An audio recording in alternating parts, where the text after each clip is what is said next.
What's up, everybody? I'm Jeremy. You guys are watching Inside the Coils. Greatly appreciate everybody tuning in tonight and joining us. We've got Adam from Proper Royals. You guys all know Adam. Adam has been on the show several times. We've built a humongous, great relationship as friends, and I always enjoy having him on because the show just flows. Like, it's always a great show when Adam's on. So greatly appreciate Adam taking the time out to come on here and join me tonight, because now he's not on East Coast time, folks. He's on a completely different freaking time zone now. So, it's not as easy, what is nighttime here. It's actually cutting into his afternoon there. But we're gonna have a great show tonight. We're gonna be covering a whole bunch of different things about just relocating a whole snake collection. Basically starting over from scratch as far as kind of putting your roots down and getting reestablished in a whole new state and all that stuff. So it's something that I don't think many of us think about. Maybe we even take for granted at that. So I think it's, we're going to cover how the season's going, all that stuff. You guys know how we always have a good time here. Let's go ahead and bring Adam out. We'll say hi to everybody that's joining us. Say thanks to our sponsors, and we'll get the show on the road. Yo, what up, Adam? How are you, man? Dude, I'm doing great. I'm getting over a cold or something. I don't know, whatever the kids gave me. The back to school. What do we call it? The back to school plague, funk. Yeah. I don't even know if it's that. I think that's just from all the kids that Kara watches. They bring things over and give it to my kids, and then it's just kind of like, let's share everything. Yeah, you got the petri dish going. Oh, yeah. Oh, the petri dish is strong over here, dude. It's just like, my immune system's got to be great, but it does start to wear on you. When I worked day to day in restaurants, I almost never got sick, and I was around a ton of people. And I think there's two things. One, I wash my hands incessantly. Like, if I touch another person's plate, and I was busting tables what a great way to check and see how things were. Hey guys, thanks for coming, or thank people, and clear their table and that stuff. So, I would wash my hands, I don't know, 30, 40, 50 times a day. Because I damn sure wasn't going back in the restaurant after touching somebody's leftover food, Oh, yeah, so I think that, but then also being exposed to so many people actually did tighten up my immune system some. I'm sure it did. I know I always used to joke around that my immune system was so good because of, being out on the job site. You don't really have access to like anything really to wash your hands with a whole lot. Yeah. So, you're eating dirt and all that crap with your food, breathing, I'm sure whatever I've been exposed to throughout the years, it's at least helped my immune system to an extent. Not my health as much, but the immune system, yes. Well, on the other hand, though, if you're out on the job site, you're not, even if you're not able to have the facilities to wash, you're not interacting with humans that are transmitting stuff to you, so that's true. I don't know. I'm far from a, what would you call it? An epidemiologist or whatever those people are called. Yeah. I'm right there with you, dude. Let's say hi to everybody, and we'll go through, thank the sponsors, all that good stuff. We got Frank from Locked and Loaded. What's up, Frank? Thanks for tuning in. Scott, what's up, bro? It was great seeing you last night. Dude, we actually had another get-together last night over at Nathan's place. I saw the picture, man. No, wait, which picture did you see? There's several floating around with I saw wearing aprons. Oh, no. I saw Phil's picture that was pretty innocent. There was nothing, just looked like a nice little patio of people hanging out. Okay, yeah.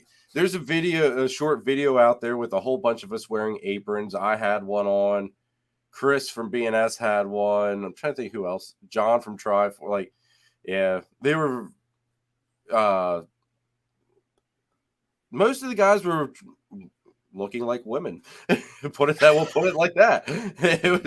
They were rather unique aprons. There were a few I see. Okay. ones we weren't quite sure if you were a man or a woman. But so there is some of those floating around out there too. It's kind of funny. It was take a look at those then. But Scott, it was great seeing you there, dude. Great, always great hanging out with everybody. We actually even have another little get together on the 13th. Greg and TJ from Rip and Reptiles are coming up to pick up Greg's carpet python. Oh, cool. So we're all going to go out to eat to Shady Maple on that night. Oh, the smorgasbord, huh? Yeah, I missed that while I was there. I can't prime believe. rib night too, dude. Oh, Prime geez. rib night. Yeah, All okay. you can eat prime rib. Mm. Someone is hauling me out in a wheelbarrow. Oh my gosh. Yeah. All you can eat. That is, oh, that's troublesome. All right. It's a heart attack waiting to happen, but it's a good problem to have. It'll be fun while on your way, right? Exactly. Phil, what's up, dude? Thanks for tuning in. Always great to see you. Awesome hanging out with you too as well yesterday. It was a blast. Speaking of the devil, there's TJ. Great to see you, TJ. Looking forward to seeing you guys come up and pick up your awesome, beautiful carpet. We got Will from Will's Heli Heat. What's up, Will? Thanks for tuning in. What up, Greg? Thanks for tuning in as well, bro. We got Rob. What's up? Upstate New York Morse. What's up? Thanks for tuning in. Nate. What's up, my brother? Thank you very much for having us all over at your place yesterday, dude. It was a blast. And gotta thank him for this awesome freaking hat. Oh, sharp. Yeah, man. That's cool. It's like, and I've never had a fitted hat before, but I like this thing that much. I actually just messaged him like 30 minutes ago about, hey, we need to talk about these hats. Oh, is it straight fitted? Dude, yeah, it's like, oh, there you go. It's like nice. stretchy fitted thing. Oh, it's got the stretch. Okay, I was like, yeah, man, dude, it fits like a glove. I love it. So I'm hoping we can get like a green, because it's in that cryptic camo thing. Yeah. So like it's got that snake scalation to it and everything. So I'm hoping we can get it in green and yellow. Because, you know, green and black, yellow and black, that just screams me. That defines all of Warfels Morphs. Well, you got, I was going to say, you got to get it for your own self, not Nathan's brand. Oh, yeah, no. No. It's not good. It's not, it's going to, well, wait. It's going to have my logo here. There you go. Nathan seems like he always, like, he's always got such great ideas for branding. And it seems like after we all think that we've got everything established, we're good, Nathan just pulls this one thing out of his sleeve. It's just like, dude, that's amazing. We need that. And so then we all start, you know, hitting him up and, you know, altering some things. But man, these hats are freaking amazing. Let's see here. Well, so why did Adam move? I missed that part. Seen him move and had. What the hell? I think he's trying to say chakra scales. That was that's I was gonna say chakra. Yeah, we could jump into that at some point. You know, that's cool. That's a good topic. Let's see. We're definitely going to cover that. Charlie, what's up, dude? Charlie, thank you so much, man, for the testing and stuff that you did for me, bro. Have you done any testing yet, Adam, at all? Yeah, I have. I have not done it with Charlie, which I need to. However, to ease Charlie's mind, I haven't tested with anybody else. I just haven't gotten, and I think I can cuss on your show. I haven't had my shit together where I have bags of sheds that and we'll talk about some of that tonight, man. Just everything's just been a blur for really about 6-7 weeks now. But yeah, I have them coming. I love what Charlie's doing. I love the disruptors that just go get to work and figure it out. And I adore that story. And I don't mean that in any kind of condescending way, because he knows what he's doing. It's not like he just like, oh, by accident, he was just the first guy there, because there'd be 40 other dudes doing it. Like the work that he put in to innovate, disrupt, and figure it out I love it. It's one of my favorite stories in the industry right now. Dude, I'm right there with you, man. And like, I sent him off 6 sheds. 5 were actually for testing. One of them was just to hopefully help them get TSK Xanthic mapped out. But sent him 3 of my female Xanthic sheds. All right. Needed het clown test on all 3. So luckily the odds gods shined upon me, and 2 out of the 3 are het clown. Oh, nice. Good for you. Nailed it on that one. But the kicker was that the one I would have laid a paycheck on being het clown wasn't het clown. So Yeah, that's why we need testing. We can't just no matter like, and we all hear it, we all do it. Oh, I think this will prove, oh, there's something going on here. And it's like, no, it's probably a pastel Enchi blade. That's what that is. No, like that. Well, you remember the female zebra bee that I had that looked a lot brighter. That's the one that didn't prove head clown, and that's the one I would have thought would have done it because of how intense she was. Right. And then I sent off 2 yellow belly tests. Now, Charlie probably thought he was giving me bad news on the one, but in reality, I actually celebrated when he told me that my Batman wasn't yellow. Oh, you got the negative one. Yeah, there you go. So I got the negative on the yellow belly test for the Batman.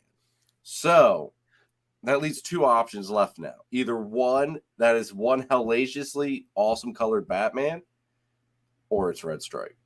Ooh, it's okay. The only 2 options we've got to work with here now on that animal. Good problems to have, yeah. Yes. So Charlie probably thought, oh man, Jeremy's going to be disappointed. Jeremy was celebrating. I was like, yes. I even told Nathan, and I texted Danny last night because Danny was there as well. But until I got the message, Danny was gone. Or actually, I was gone. But yeah, I sent him a text. I was like, dude, it's like the Batman isn't yellow belly, dude. So it was good news. Good news, even though it was the negative. The one female was, I don't think I released the thing yet on her, but I got in lace female. It's kind of jam packed with some nice genetics, and she proved out to not be yellow belly. Kind of was surprised, but hey, it is what it is at that point. Yeah, you don't have to worry about the whiting out though. Exactly. Hey, I'm going to send you 3 pictures. Maybe we can get a little community input on what's speaking of pastel Enchi blades. Let's see what everybody's opinion is on later in the show, but I'll send you pictures and we could talk through them. Well, either that or do you know how to share it on your screen? Oh yeah, I guess I can hit present. I think we could do it that way, and then we'll just pop it up here. That's true. I didn't know if as a guest, I never know what access I have, but yeah, I do see I can present. All right, I'll get them on my laptop here then. Okay, you're good. All right, cool. Kent, what's up, dude? Thanks for tuning in. It's great hanging out with you as well yesterday. Prophecy Exotics, what's up? Thanks for tuning in. Let's see. Nicole, what's up, sis? I was so bummed that you did not come to the cookout yesterday, girl. I was really looking forward to you and Michael coming out, hanging out, and playing some cornhole with Michael. Because, dude, at Chris's barbecue, we had, I forget who, I think it was Dom, Michael, myself, and I forget who my partner. I think Dom was my partner. Anyway, I asked Michael, like, dude, he's like, do you want to? I was like, do you want to play cornhole with us? He goes, yeah. And like, we're getting ready to play. We're picking our teams, and like, teams got picked. He goes, hope you're ready to lose. I'm on a streak. I was like, I like this kid. he was ready to rock and roll. Did he back it up? I actually won. Dude, but all right, I was undefeated. 1, 2, 3 cookouts. How many Yinglings were you in is the question. What, on Chris's? Mm-hmm. That's questionable. I don't quite know. So, it was enough I could drive home after a couple of hours. Okay. All right. When you're I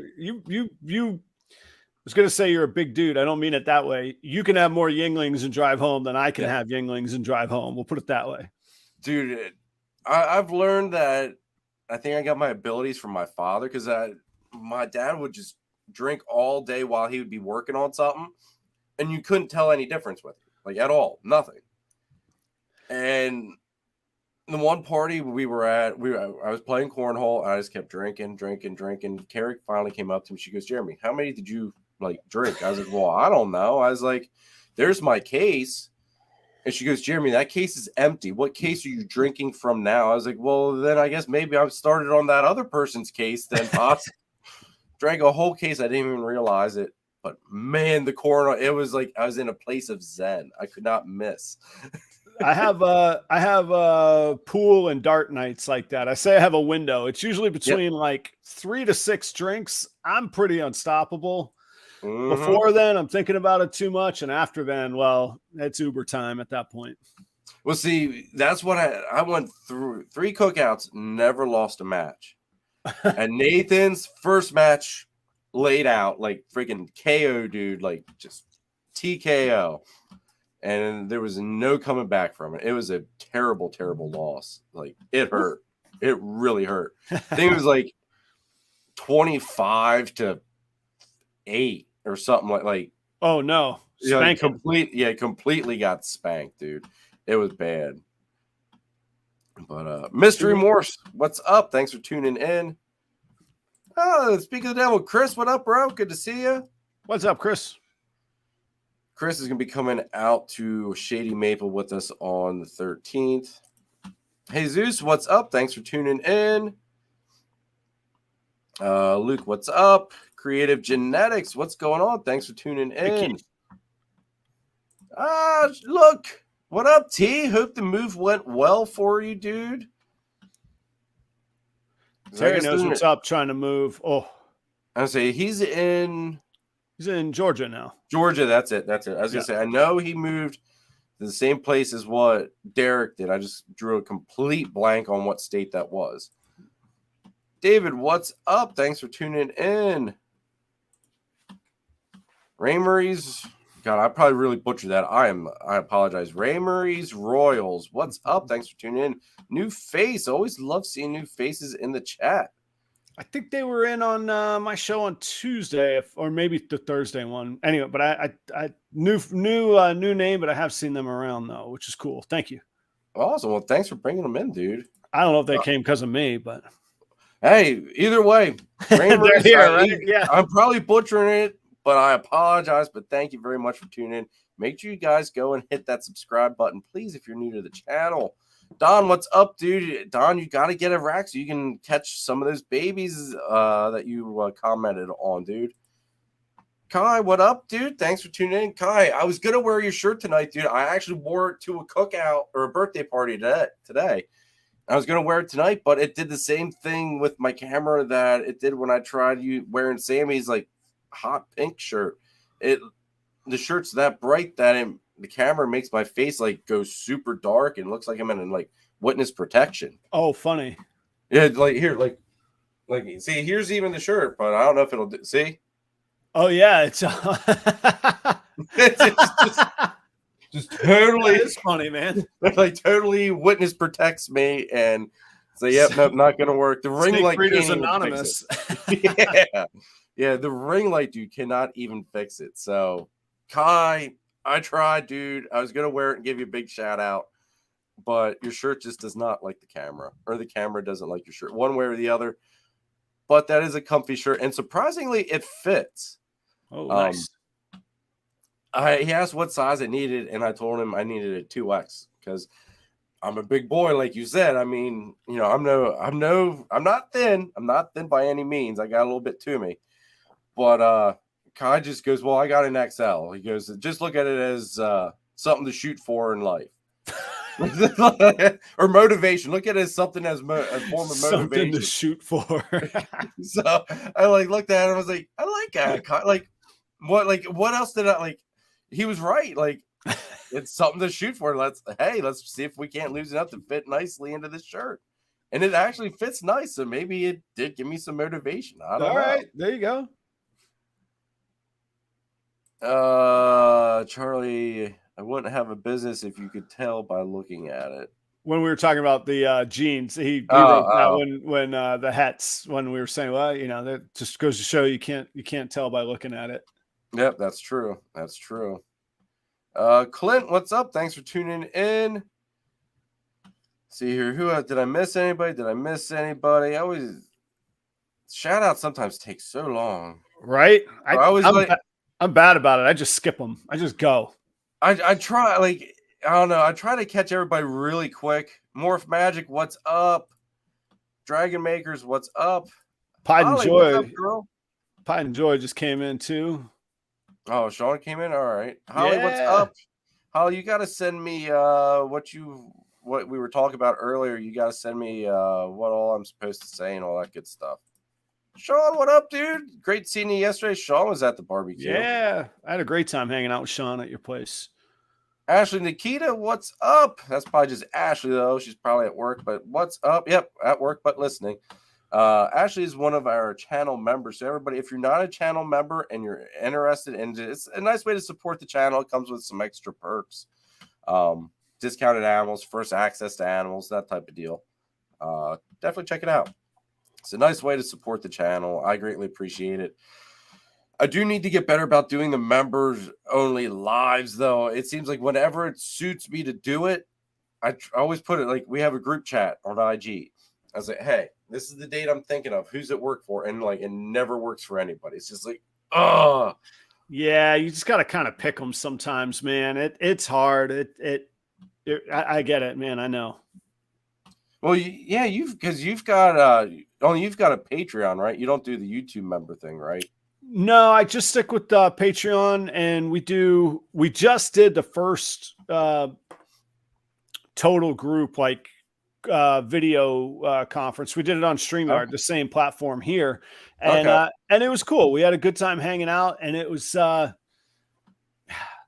forget, like I have this thing in my mind that it's like, I don't know, it's a little bit of like, I still haven't like fully embraced that. Like, this is my thing. Like, it doesn't seem real. Like, it's amazing. And I certainly live the life like it's my thing. But yeah, we just hung out and had a good time. And it was kind of cool because it wasn't like a show where I had an agenda. It was as much listening and just being the place where people could come. And in that way, it was sort of like a restaurant. Like, you set the stage, you put in the things. And if conversation goes quiet, you got a few things ready to add to it. You know, it's like being a bartender, you know, you don't have to make it about yourself. If you need to liven things up, you do, but otherwise you just let people enjoy themselves there together, you know, and it was cool. It's a nice way to, you know, bounce ideas off of one another, get some other perspectives, that kind of thing. No, I totally get it, dude. Yeah. And I think a lot of them do business with each other, which is great. I couldn't ask for like what a better return on investment than getting, you know, selling a snake or finding an animal specifically of what you need, you know? Yeah. Yep. I will get those to you as well. Thank you.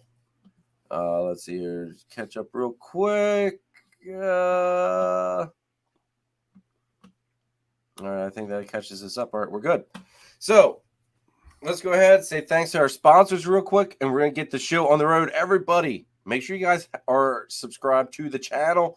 Also, make sure you are subscribed to Adam's channel, his link tree. Like, normally I have this humongous list for everybody, for all the guests. Adam is nice. Preach it, man. Link tree. It's one link, and it takes you to everything for him. So click that link tree. Check out every aspect of what Adam does for his YouTube, Morph Market, the community, all that stuff. It's all in that link tree. Go check it out, please. But make sure you guys hit that subscribe button, hit that notification bell, hit that like button, please. And let's thank the sponsors of this week's episode. If you can't tell, I've got a cold going on. So you guys are going to have to listen to video promos because like I'm just like having some major sinus issues at the moment. So apologies. But let's roll with it. And this episode is sponsored by S Reptilia. S Reptilia, folks, let me tell you, is a one-stop shop for basically whatever you may need. If you're looking for ball pythons, Chris has it. He's working in so many different projects, and he's got amazing quality animals. He's also got blood pythons, gorgeous, gorgeous blood pythons. He's also working with different types of colubers, like Mexican black king snakes, bull snakes, pine snakes even. He's working a couple different boa projects, Australian species even, like Roma pythons and scrub pythons. He's got it all, folks. S Reptilia is one place you want to go to if you need a snake. And on top of it, he also supplies Eastern PA with different types of rodents like rats, ASFs. He's got it all. If you need cocoa, he is Pennsylvania's distributor of Cocoa to Go and the Chipper. So definitely do not miss out on what I consider by far the best cocoa substrate on the market. Chris sells it. Go to him. He is our distributor. And make sure you tell him Jeremy sent you from Morphs, because you might just get a little bit of a surprise if you tell him that. Thank you, Chris, for sponsoring this episode. I greatly appreciate it, brother. Now, that was kind of a throwback one. That was actually one of the original sponsor videos that I did for Chris. So that's kind of a throwback. kind of breaks up the same old thing that you guys all get to see and hear. And anyway, here is our next sponsor.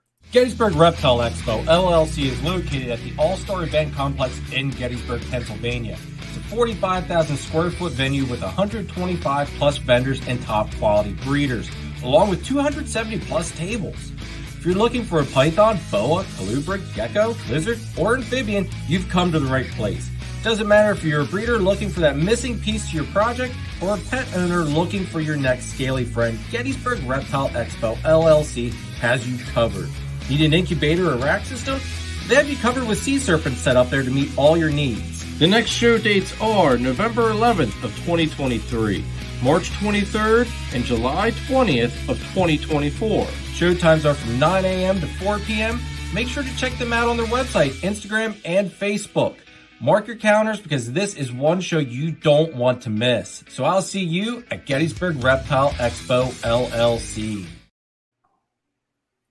And Are you ready to take it to the next level? Then check out DTMG Pythons. Danny is best known for his awesome clown ball python projects. This year's focus is Confusion, Hurricane, and Disco Inferno clowns.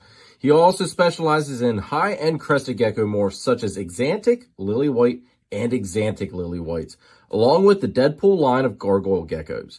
Check out his morph market and Instagram, DTMG Pythons. Just buy it. Are you ready for a force to be reckoned with? Check out Triforce Morphs. They've been in the game for 10 years. They're working in the Citron Clown Pied project along with Ghost Clowns, Ghost Pieds, the Matter Project, and Lace. That's right, folks, Lace. Everybody loves Lace. And to top it off, they're also working with crested geckos as well. So make sure you check out Triforce Morphs. They are a force to be reckoned with. And last but not least, folks, and I promise this is the last video clip thing you guys got to sit through. Make sure you check out Nathan at Infinite Possible Pythons. He is your guy to go to if you want to get into the Bang project. On top of it, he's working a bunch of awesome ball python projects. Kahua geckos, Leachianus geckos, crested geckos, some scaleless corn snakes, and he is your one-stop shop for all your branding needs. So check him out. And that is it for all the commercials, folks. I know Danny always complains about all the commercials, but he can't complain now because he is a commercial. Well, and if I can just give my 2 cents on your behalf, man, you've been at this, what, almost 2 years now? Over 2 years now? It's been about 2 years. Yeah. Yeah, I mean, it's basically, God, when did you have me on the show for the first time? I think it's been, I'm on season 2, so I've been doing the live stream for 2 years. And I think I had the channel started and the channel's been going for 3 years. Yeah. I've been doing the live stream for 2. August was my 2-year mark on the live stream, I think. So right around now. But I mean, what I was going to say, I mean, it's a lot of work and dedication to put in, to book guests, to find the time, to stay dedicated, to see metrics dip and still go, you know what, I'm still going to do it. I'm still going to figure this out. And so like, I get chills talking about it, man. Like, I'm happy for you and proud of you, but also those sponsors are what makes it worthwhile for you to do that, because I won't speak to your financial world, but I can tell you, I can make a lot more money doing other things than producing content every week, week in and week out.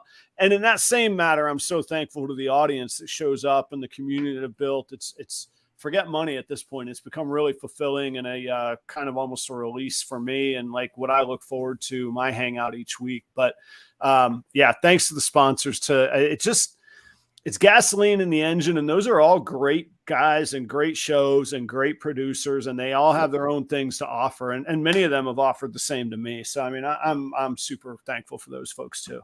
I think it's, how can I even put it?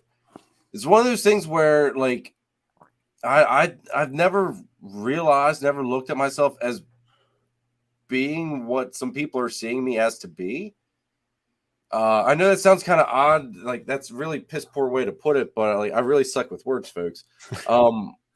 Like these people are letting me put their brand out there, put their name out there, and they believe in me that much and trust me to do it that much and do them justice that it's an honor because I'm a nobody. in my opinion, I'm a nobody in this whole big world. Yeah, but you made it to.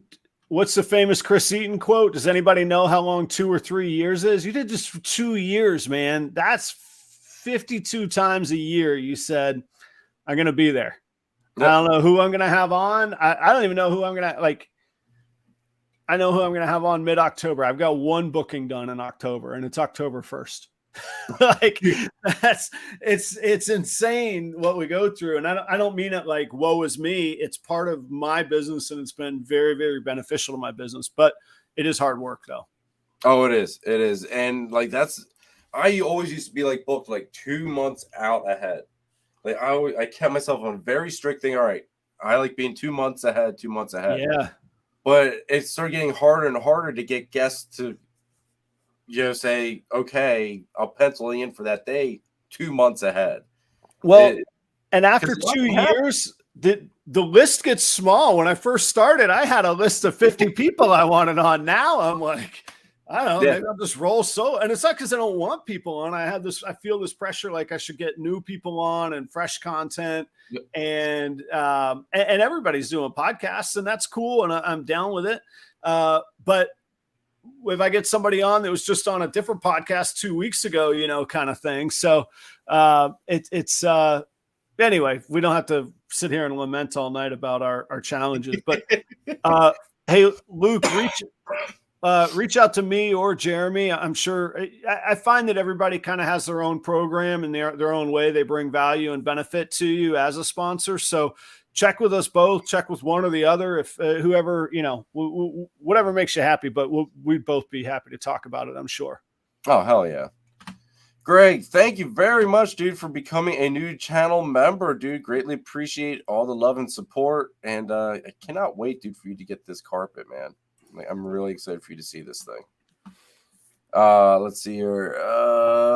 Kai says, I'm not a nobody. Kai, thank you, dude. I appreciate it. All right, I got it. Now, this made me feel really cool and maybe kind of puff my chest out just a little bit, all right? I don't get very cocky at all right?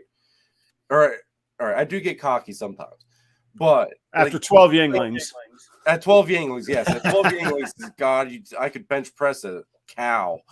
But I went to Repticon, just walk around, see what that show was like. Because John and Christine, they're from Triforce, and Nathan and all them, they normally vend that, and they said check it out, see if it's a show you'd be interested in, and if so, grab a table, because I guess they sell out quick. So I went there, and I don't know if you've ever saw them before. Wheeze Into Snakes. They have a YouTube channel as well. Okay, they were vending there, and I think. If they're watching, I do apologize if I really screw this up. I think the man that runs it, his name is Michael. He like picked me out. He goes, dude, I love your channel. And like it kind of caught me off guard because I know I've watched his stuff before, Yeah. And like he was just telling me, he goes, dude, he's like, this is like meeting a celebrity. It's like, where like I'm by far no freaking. We're just two dudes in our basement. Yeah, yeah. It was the coolest feeling in the world, though. Like, like just little stuff like that it gratifies all the time we put into this, all the effort, Because let's face, just as well as me, we miss out on a lot doing the lives, getting just the normal video content. All that stuff, taking care of just all of this. It takes a lot of time. It does, and you're right. It is gratifying when you hear that, and it always catches me off guard that I never realize how far, it's not how far I reach. It's how far YouTube or StreamYard or whatever these platforms can reach. But then there's cool people that I won't bore you with reading the whole email tonight, but I just get sometimes I'll just get an email out of the blue where I'm just talking out loud and somebody's like, yeah, I'm thinking that exact same thing. Thanks for even sharing that. And it's like, okay, that's cool. So it's a cool adventure. And like I say, it's totally become part of my business model. It's just another conversation starter, a way to get some attention. How do you stand out from the other bazillion ball python breeders? We've all heard how saturated the market is, how many breeders are in, how many, how tough it is to sell anything, and what are you going to do to differentiate? Thankfully, I got this history behind me and just a little bit of, hey, there's that guy in the chef's coat. What's he doing in that? Like it's just something different to just try and get that little bit of difference, and hopefully bring good to the community or create a community space, which I think is valuable. Yes. And I think there's a lot of us, I say us because I include myself, that are just looking for some way to reconnect in a really crazy world, man. It's weird out there. And how weird is it when a reptile community on a video platform is where we turn? But I mean, I'm just grateful on Tuesday nights when it really is like a hangout, and it's really like hanging out with like the best minds in the business. And I don't mean me. I mean, it's great, man. It's fantastic. People come on the show, hang out, share their knowledge, share their insight. And, sometimes we disagree, sometimes we agree, but it's a cool space, man. And by and large, I can't believe in like 2 years, there's really not been any just awful guests I could think of, or there's a few awful comments here and there, but it's really easy when you run the channel and you're just like, I'm not even going to respond. I'm going to throw that in the trash. Move on. It's great. Jessica, what's up? I want to say thank you very much, Jessica. I left my friend know what you had said and the question that I asked you, and they appreciated it. So thank you. Is it pre-Halloween enough for booze? I think it was pre-Halloween enough in July if you would have looked at the stores. I didn't know if that was like a boo, like surprise Halloween boo, or like or like a negative boo. Thanks for coming by right when I was saying how good the comments usually are.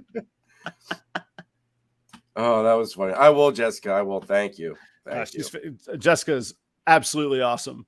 Yes. I have a friend that's having like a major issue. I'm not going to get into it on here. I can tell you backstage. But it's like if it was going on here, I would be shitting a brick. Gotcha. It's that bad. It's like, what do you do? Type of deal. I see. Yeah. And Jessica, I asked her if there's a test that could help figure anything out. So she was helpful on that one. Because who that's the best person to go to right there if you have testing questions as far as like the virus stuff. Yeah. Best person to go to right there. So, Adam, give us a brief. I don't even. It doesn't need to be brief. I shouldn't have said brief, but give us an update as to how your whole season's going. Are you about done and wrapped up for 23? It's good. It's crazy. So here's it's convoluted. So I have 4 clutches that have all hatched that are still in Jacksonville, Florida. I'm in Minneapolis, or just outside of Minneapolis. For ease, we'll call it Minneapolis, Minnesota.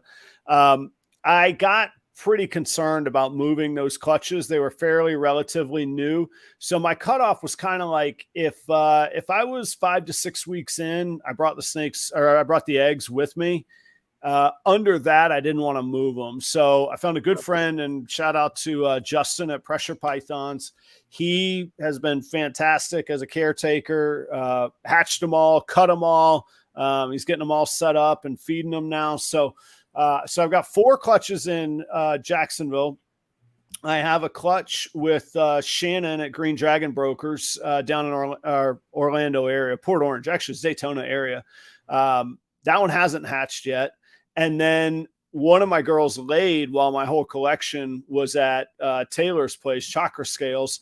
So he's got one of my clutches. I just had one hit the ground here, and I have one more that I'm expecting. So it's still cooking, man. It feels late, but I don't really know. I'm hoping instead of it being late, it's sort of evolving into a year-round thing. It's way nicer.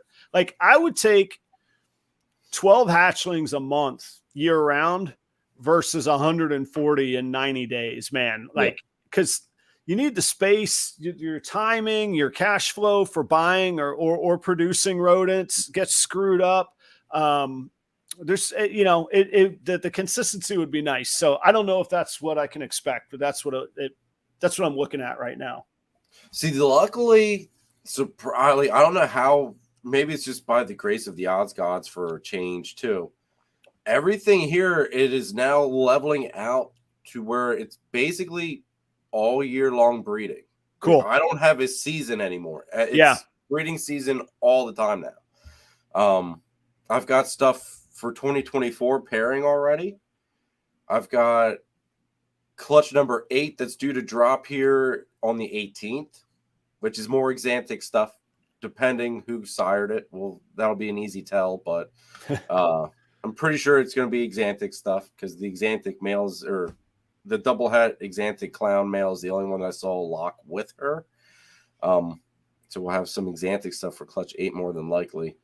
But clutch number 1, which will be, fingers crossed, Batman maker stuff that's head Exantic, so it'll be double head Exantic clown stuff, but we'll have leopard spot nose combo stuff coming out. But that's going to be clutch number 1. She's already had 20 mil follicles. Yeah. So yeah. I actually have to, for Keith, matter of fact, I'm about to send a female out to Keith at Creative. And Keith, Jeremy works with TSK, I think exclusively. Yep. Yeah. TSK. But yeah, I've got to break out the ultrasound in the morning. I've got a couple females that laid March, April, and May this year. That's about time to start seeing where they're at and seeing if they need to pair. And I had one that laid last December that I'm still pairing with, and still, she's still just slamming food. So I need to see where she's at. Well, see, that was the one thing with my OD Exantic girl. I didn't think she was going to go. She ate basically, I'm going to say maybe 3 or 4 weeks before, up until 3 to 4 weeks before ovulation. She was smashing food. Yeah. And normally when they hit that 10 mil for all the other girls, that was it. They cut off. Oh, wow. Mine usually go a little longer than that. I say usually. I've been 1 year with an ultrasound, but they used to go a little long. I would say to the 18 to 20, they're pretty voracious. And then, okay. But I don't know. Like I said, it's my first season with an ultrasound, so that I could be making that up. I have to check. And like I say, everything's in such disarray. Like, God forbid I showed everybody this room. It is a disaster other than just this little like focal corner, Creative genetics. Jeremy knows I'm messing with it. Oh, okay. Man, TSK is the only way to go, guys. I don't care what everybody says about this very poor interpretation stuff that Creative's talking about, but TSK, everybody. I will say this: I'm hoping, because that Batman male has gone to 2 Exantic girls, my pastel Exantic and my other just single gene visual Exantic. I'm hoping he at least gets the pastel Exantic girl, because according to the ultrasound, going through there and counting to the best of your abilities of while a snake moves and all that stuff, she's got like 11 or 12 follicles. Ooh, nice. Yeah. So for once, the odds may be on my side. There you go. To hit the combo I need in a female.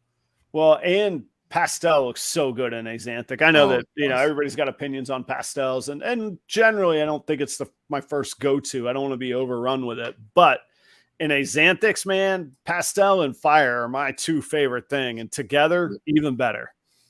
Pastel, fire, calico is another good one to get into Exantic. Calico really, it brings up those whites up those sides like crazy. Give me 2 seasons, man. I want to get super gravel into Exantic. Dude. I haven't seen that yet. Yes, that's all right. Exantic freeways.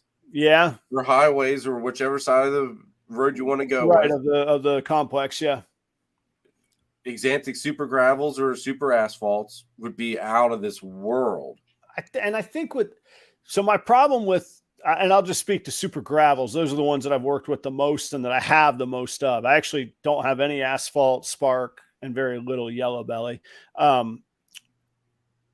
they get, pixelated and sort of granuled out over time.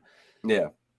So I think hypo is it needs to be in there to keep it crisp. And I could, hypo and axanthic together. I mean, that's the same odds as a triple head. I mean, as a triple visual to do a super gravel hypo axanthic. But I think that would be insane. And especially with what pastel super gravel does. I mean, those look, I mean, there's the yellows. So, I mean, you wouldn't mistake them for axanthic, but they look closer. They kind of give you a glimpse into what could happen with axanthic, I think. Oh, dude, 100%, man. And that was the other thing, too, is that if the Batman doesn't get that clutch, she was paired up with the Marty girl. Oh, so cool. There you go. It's either way, I'm not going to be disappointed with that clutch. Yeah. Yeah. But, yeah. Enchi in that complex is phenomenal, man. Enchi with it. And then the other thing, this was a surprise. I've only ever seen one person create it so far, but a GHI Mojave axanthic. Oh, dude, yeah. You talk about black and white. That stripe was like, I don't even like as white as you could freaking get. That that would be a powerful contrast. Yeah. Yeah. So like there's just a slight glimpse into where I'm headed with the axanthic stuff, and then acid. Definitely getting acid into axanthic for next season. There you go. Got the acid male. He'll be ready for 25 seasons, so we're gonna be making some acid axanthic stuff or het axanthic acid stuff. Creo says super gravel stranger pastel clown is the goal for them. Nice. And everything's het VPI. Wow. They see also OD. Yes, OD is very nice. Bang. I will tell you this, everybody.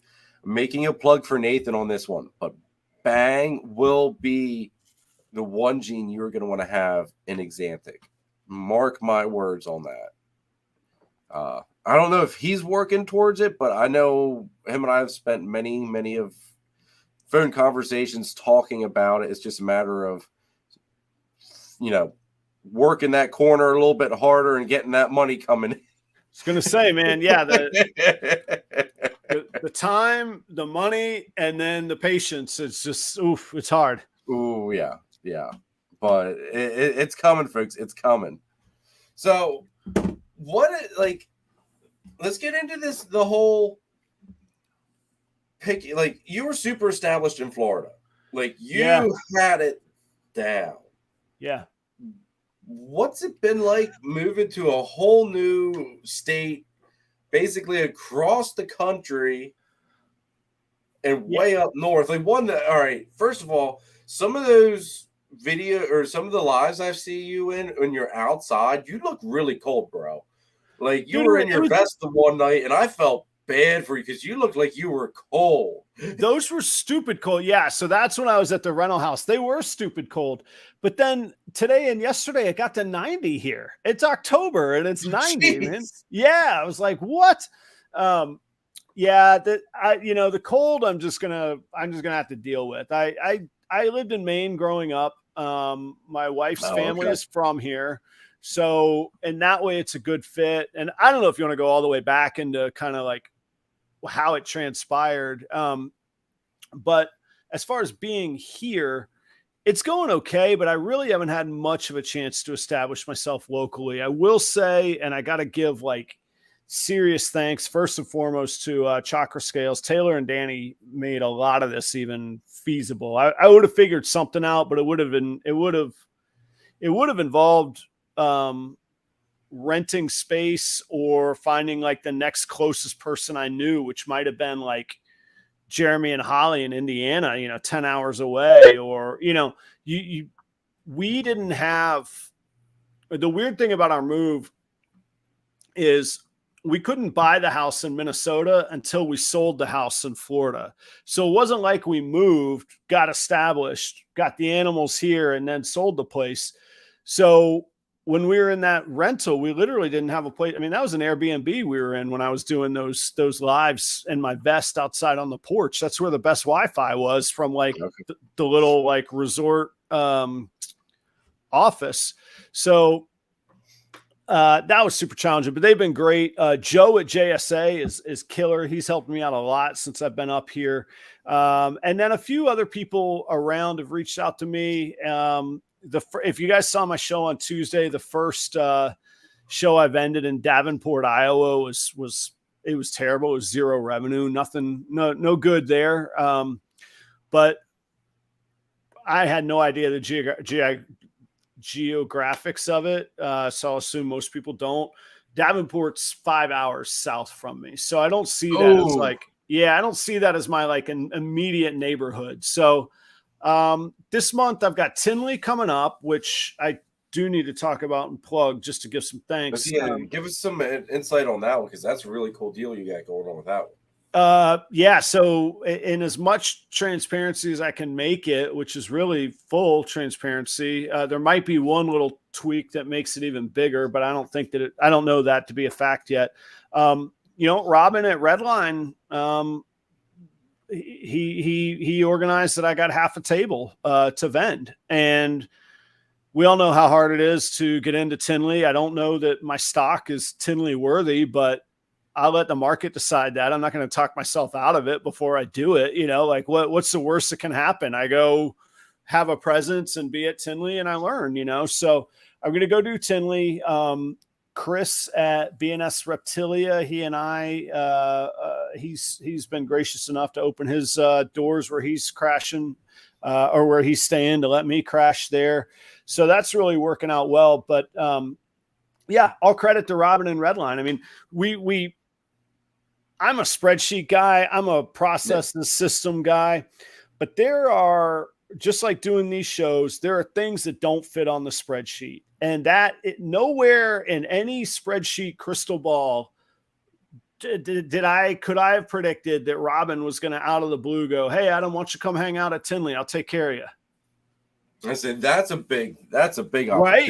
Dude. Like, that's huge. And I'm not going to get into the arrangement of our deal, but I could tell you some people might say that ain't worth it for what you do. Now it is. How about that? Yep. Right.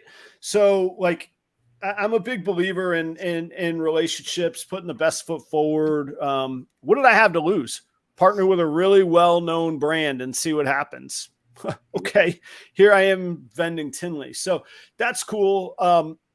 The other cool thing that we're going to try and recreate what Leviathan Steven had cooked up, which was basically a live stream from Tinley. So Robin has asked if I would, I would have loved to meet you there. That would have been great. Because I certainly wasn't doing anything else there. So, but we're going to try and live stream I'm sharing the space with Robin and Redline. So we're going to try and live stream straight from the table. So I don't know if I could do like the whole thing, but if I could get it set up to where I can click mute on and off so that like I don't want to abuse customers, and I wouldn't want the audience shaming somebody's offers. Okay, I may or may not take them, but that's not like public, you know what I mean? Like, I think there is a line to my transparency. So, but if I could click on and off the mute, and then when people come by that want to say hey or want to hang out for a minute or do a little segment together, we'll just click unmute and we'll roll it. So if I can have this mic, that ring light, this laptop, and that Canon and the tripod, we'll just stream live stream from there. I don't know what the internet's going to be like. I don't know what the crowd noise is going to be like. We'll see. Oh, I bet you that'll be loud, but depending where you're at, maybe it won't be too bad.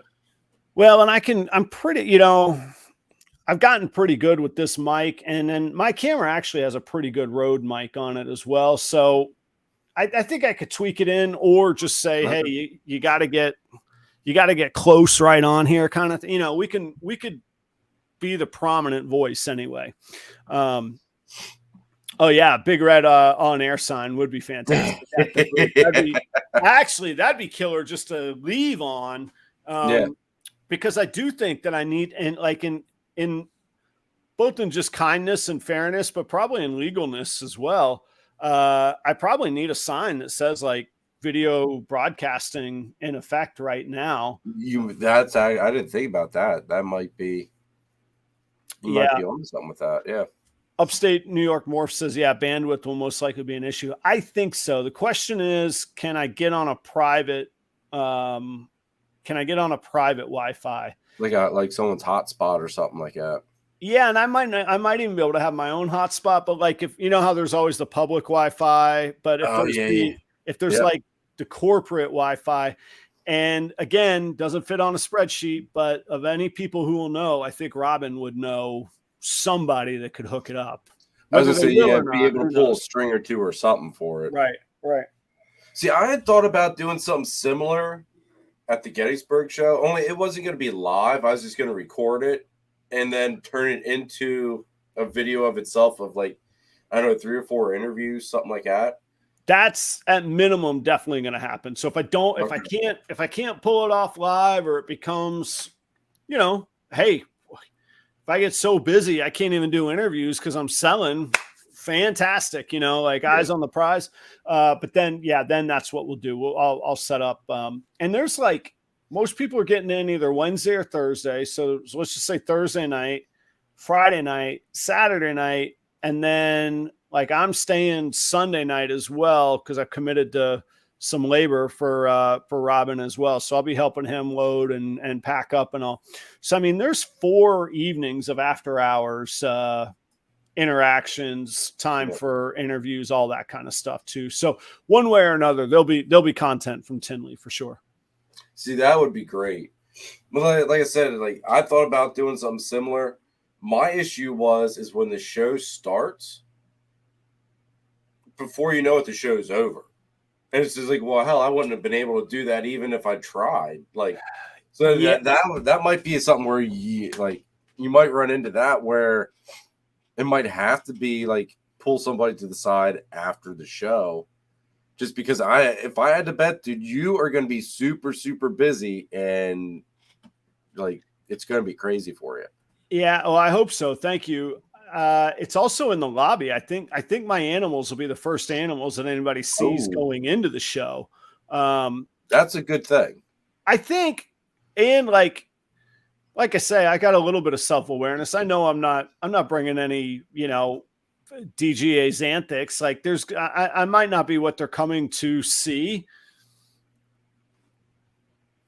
but if you got to walk through the gift shop on the way out, come talk to me. You know what I mean? So, hey, Chris says maybe he could watch the table for some interviews. Yeah. Hey, Chris, let's get on a call tomorrow. I alluded a little bit to it, that there might be something bigger, and I got to catch you up on that.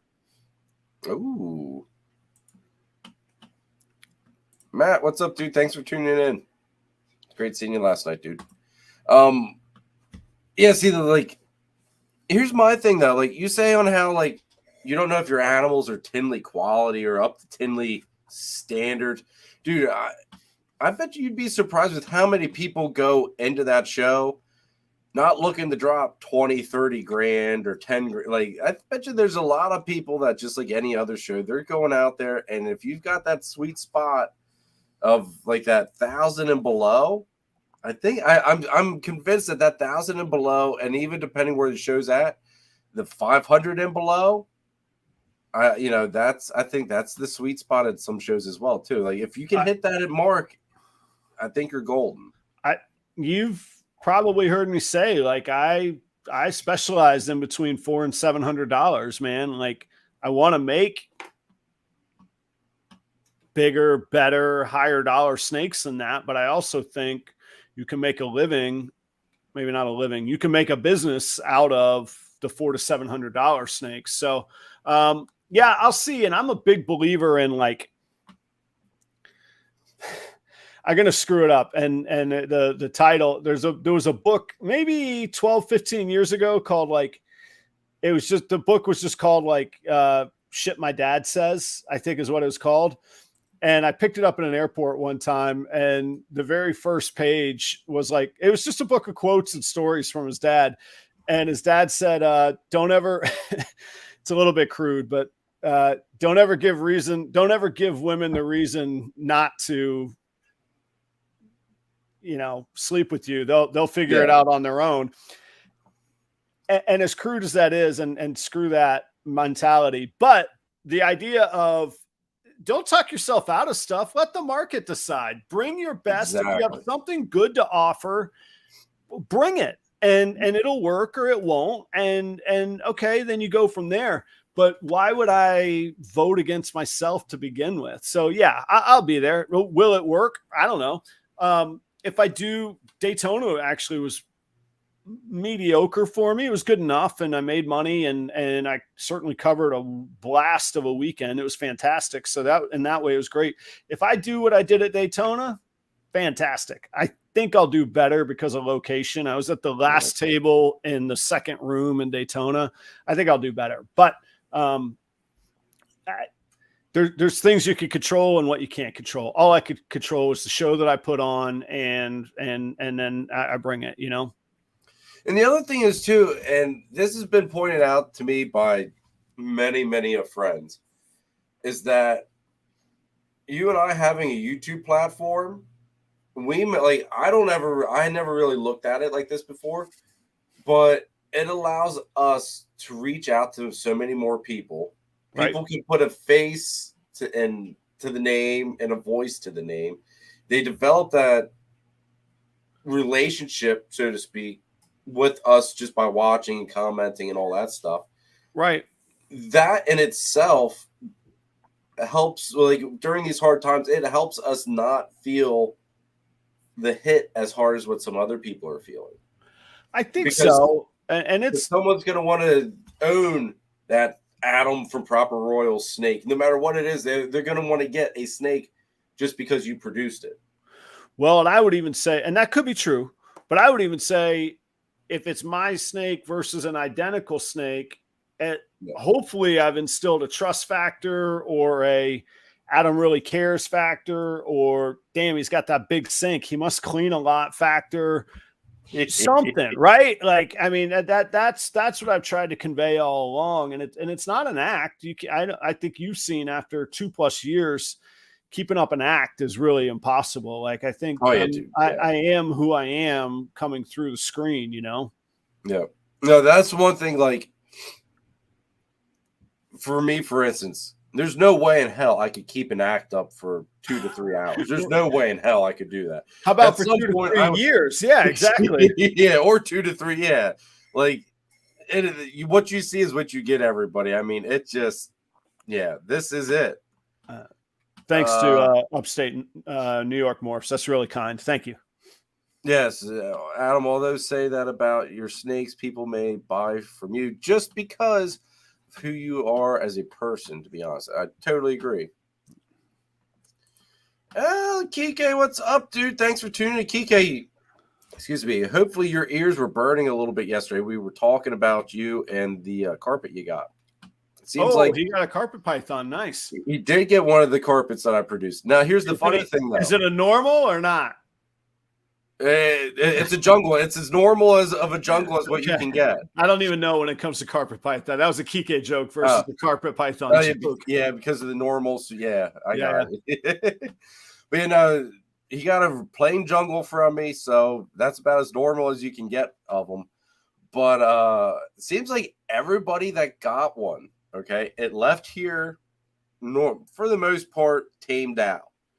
Seems like everybody's have turned into real big jerks, really big time jerks. Kike's posted a short and I commented on it, and it was just striking nonstop at him. I messaged him. I was like, dude, I thought this thing calmed down for you. He goes, yeah, it did until I moved it. Oh, yeah. So he moved in and it spiked its attitude back up. I was over at Nathan's yesterday, and he told me on how his turned into a jerk about a week or two after he took it home, and it did. It's a real. I was holding it. It didn't care about me. It was almost like, "Hey, Daddy's home. We're okay." But I was holding it, and everybody else that was walking around, thing was striking. And really loved Chris at BNS. Chris wasn't even acknowledging that the thing existed in the world, and it was just striking nonstop at Chris. It was hilarious. He's the tasty one, really, out of all of us, Oh, dude, it was funny, man. It was funny. I just told Nate, it's like, dude, I don't know what to tell you other than he looks good. Like, stunning freaking snake, dude. Beautiful. The colors are starting to come in on him. But yeah, he definitely got a little bit of an attitude after they left here for some reason. Huh. Same with Celtic balls as well.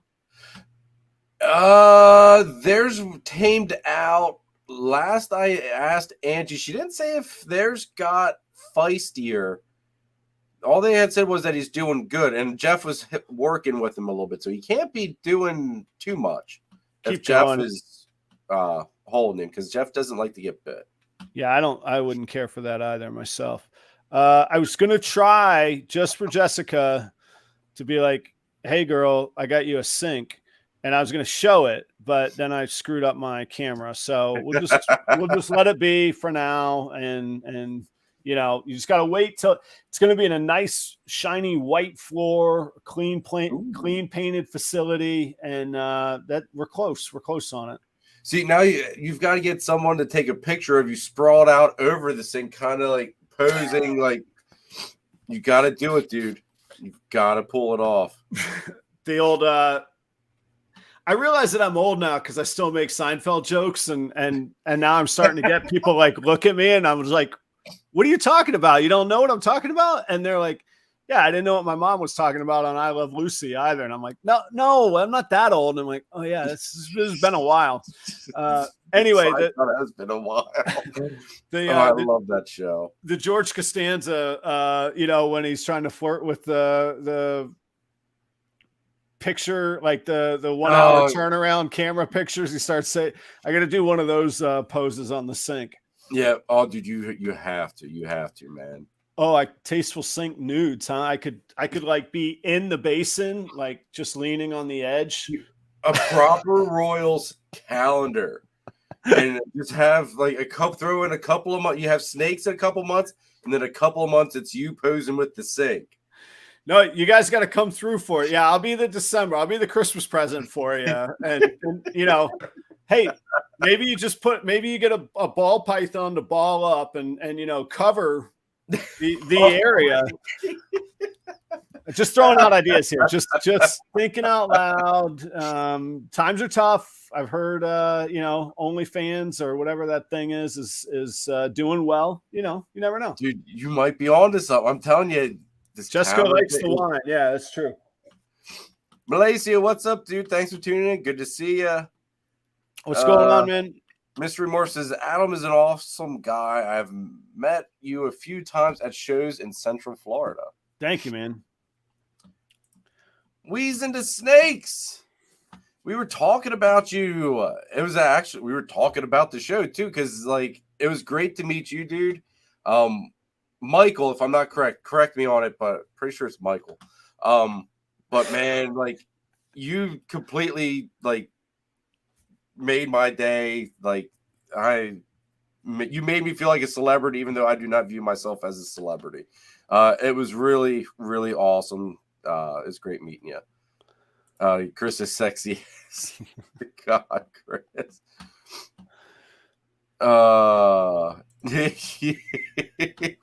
Nathan doesn't find the fact that the carpet is a jerk as funny as what I do sometimes. I don't think.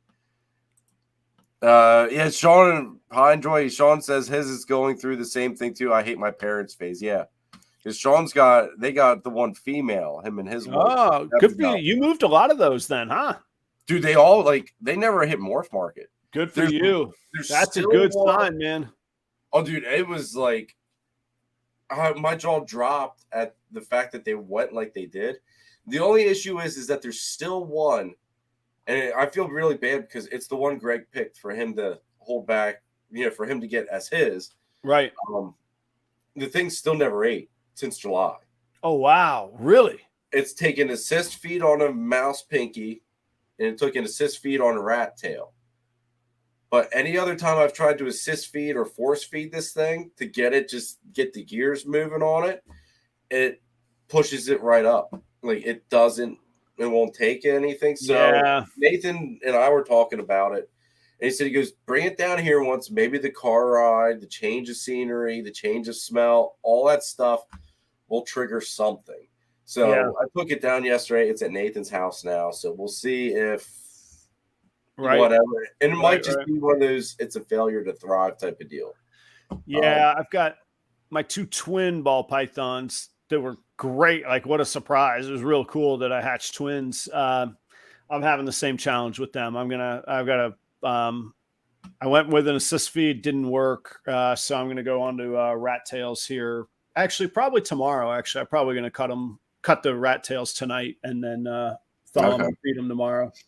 Yeah, it was just like, I was just out of it. Like, it's like, what more? Like, I'm trying to help you survive. It's like, just help me help the deal. And it's just like, this thing's like, nope, I don't want your help. And it's just like, man, I was at my wit's end with it. It's just like, you know what? I just can't do it. So it's like, Nathan, if you think you can do it, man, if you can get it going, it's like, I will bow down before you, because I had a pied female, wouldn't take rats at all here. Only wanted mice. Took it to Nathan's house. Actually, he traded me my pied female for a pastel pied female. He upgraded me, all right, out of the goodness of his heart. I think the next day he fed it a rat, no problem. Like, he calls me up and goes, dude, what's wrong with this snake? He goes, it eats rats fine. I'm like, you're full of shit, dude. No, honest to God, he goes, it ate a rat the next day. I was like, you son of a. Everybody's got their. I do mine on frozen thawed by and large. I don't know, and I feel bad sometimes because customers will be like, "Hey, this thing doesn't eat frozen thawed, like you said," and I'm like, It did. Let's go through some husbandry things. Let's go through some setup things. Actually, welcome to buy a snake. Have no fear. I will not be sprawled out on that sink. I promise you that. I was right. It was Michael. All right. See, I do pay attention. Sometimes things do sink in a little bit. That's actually kind of a surprise for me. I have the most terrible memory with names, and so it's hard between logos like Instagram and YouTube handles and then their actual names and company brands. Man, I get lost and I feel horrible because I'll recognize somebody's logo and then I'll see them in person and I have no idea who they are, or vice versa, Yeah. Kike says, if I was getting one, it was only going to be from Jeremy, even if they had them at Daytona. Like that, that's what I've had a lot of people tell me that, like, they were like, I could have gotten one from someone else, but I wanted it from you. Yeah. And I appreciate all the love and support on that one. The cool thing is, I had someone comment on I think it was one of the shorts for one of the babies that I held back for myself. And they're like, that's a beautiful jungle, but it's it's a jungle diamond cross. I'm there like, no, man. It's like, that's just a really badass looking jungle. It's like, because of all the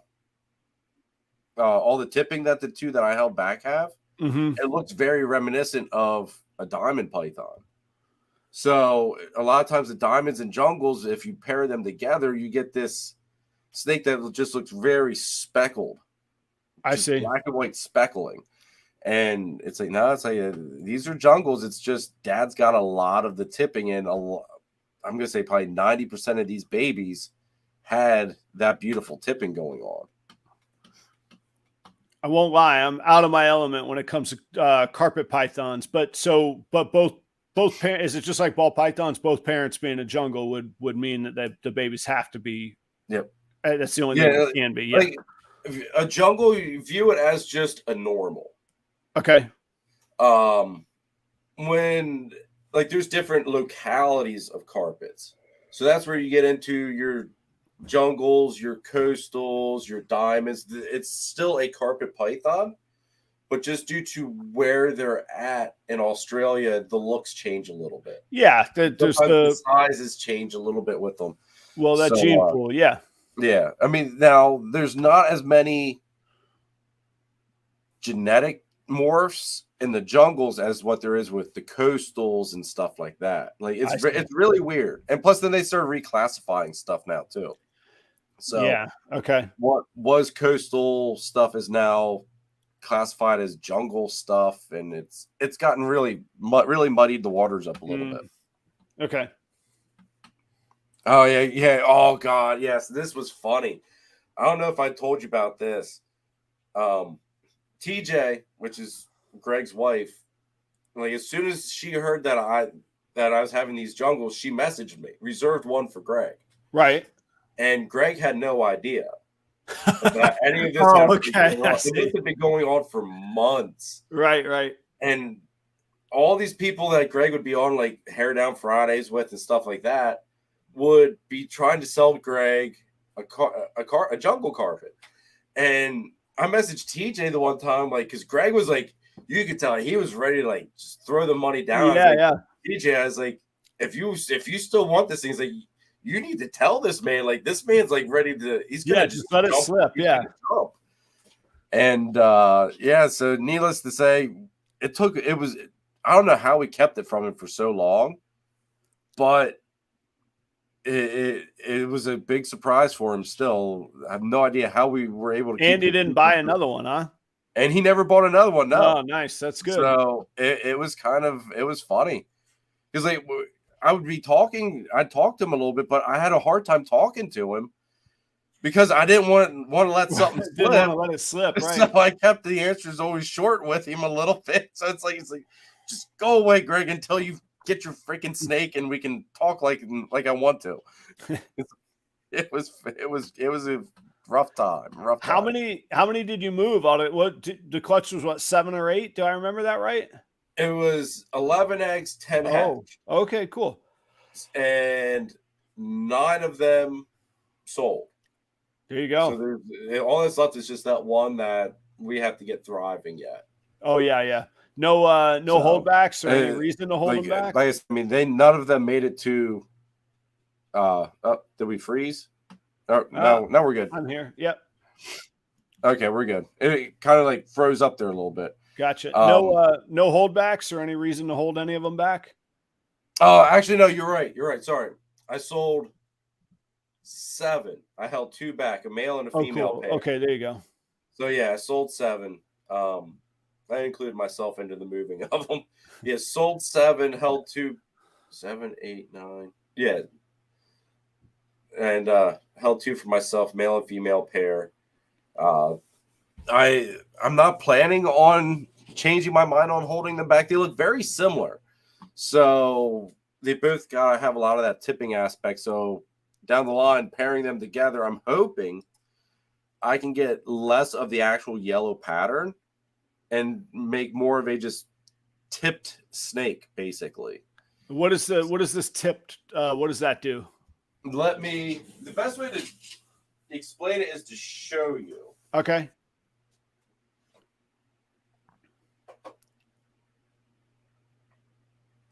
Well, this guy's going in the shed, so he's not as vibrant.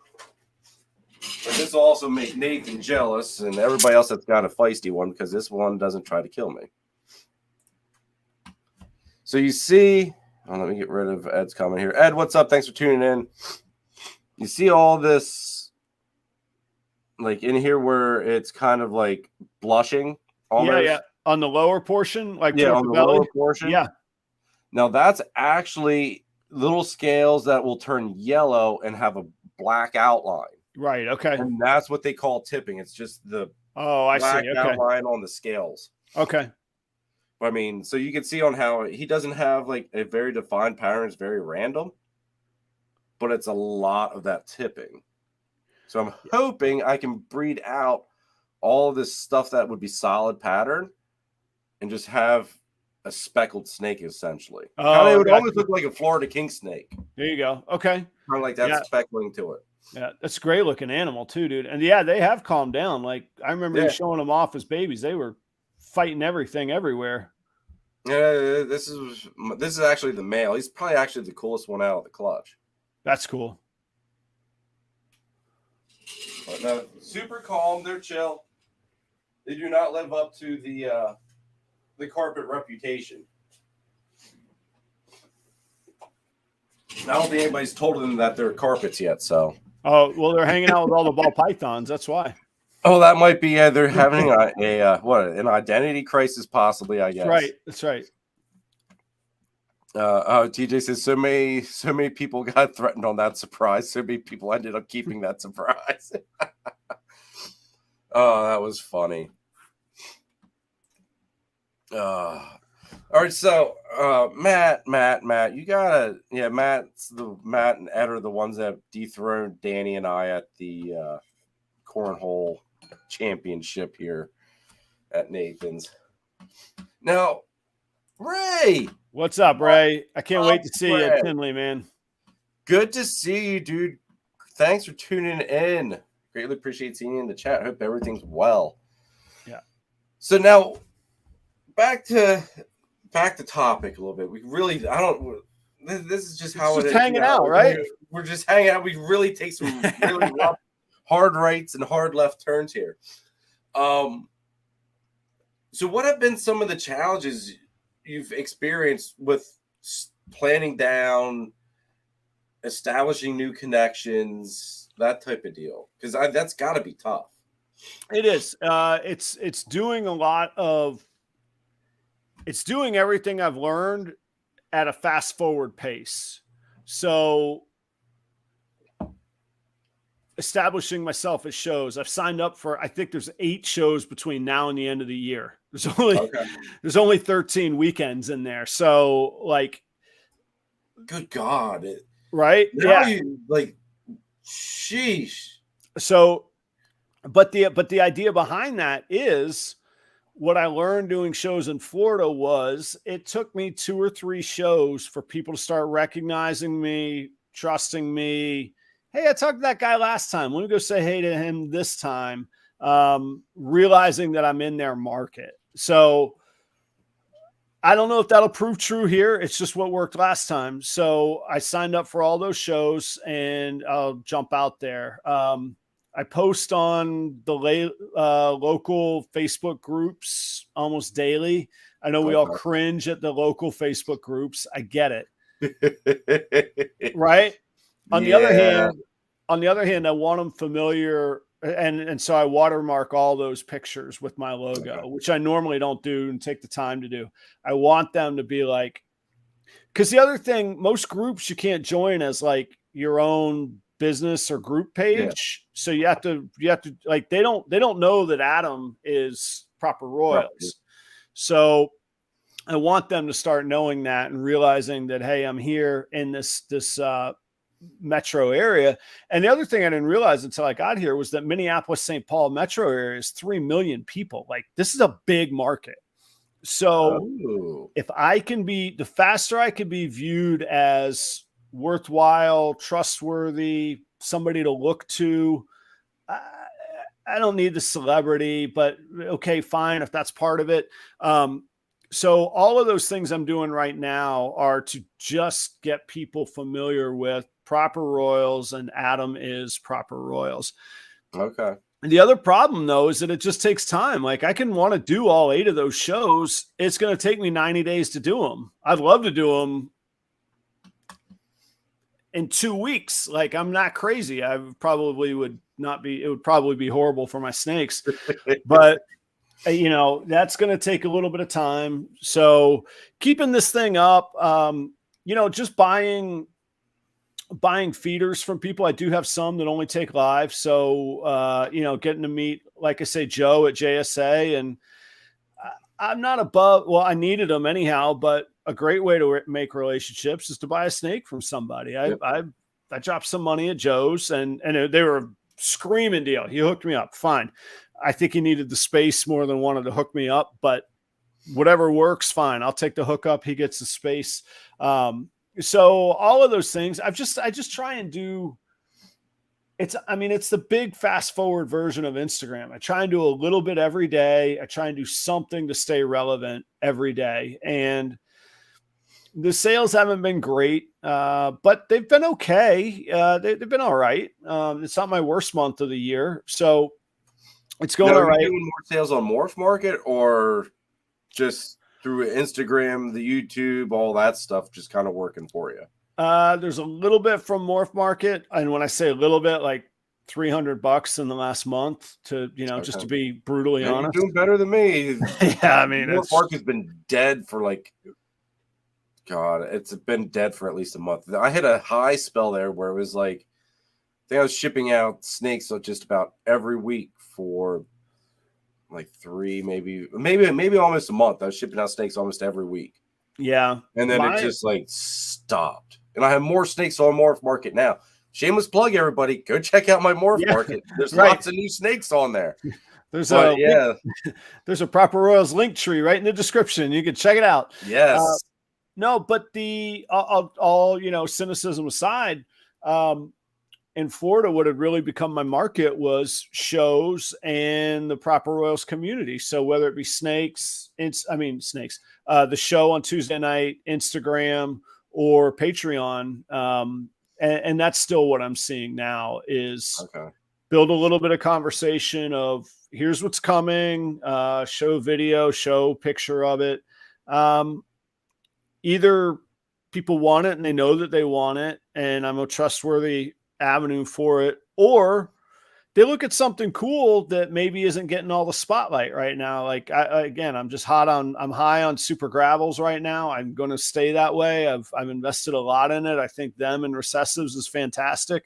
So, maybe people go, maybe I do need a super gravel. I just keep putting it out there. So, and and to circle all the way back, how's that working in a new market? Right now, it's not working anything, but I just closed on my house 2 weeks ago. We know businesses aren't built in 2 weeks. This hobby doesn't change in 2 weeks. This industry doesn't change in 2 weeks. So the bad that goes with it is it's going to take me longer to establish that here. The good with it is I'm going to vend at one of the largest shows in the country in 5 days.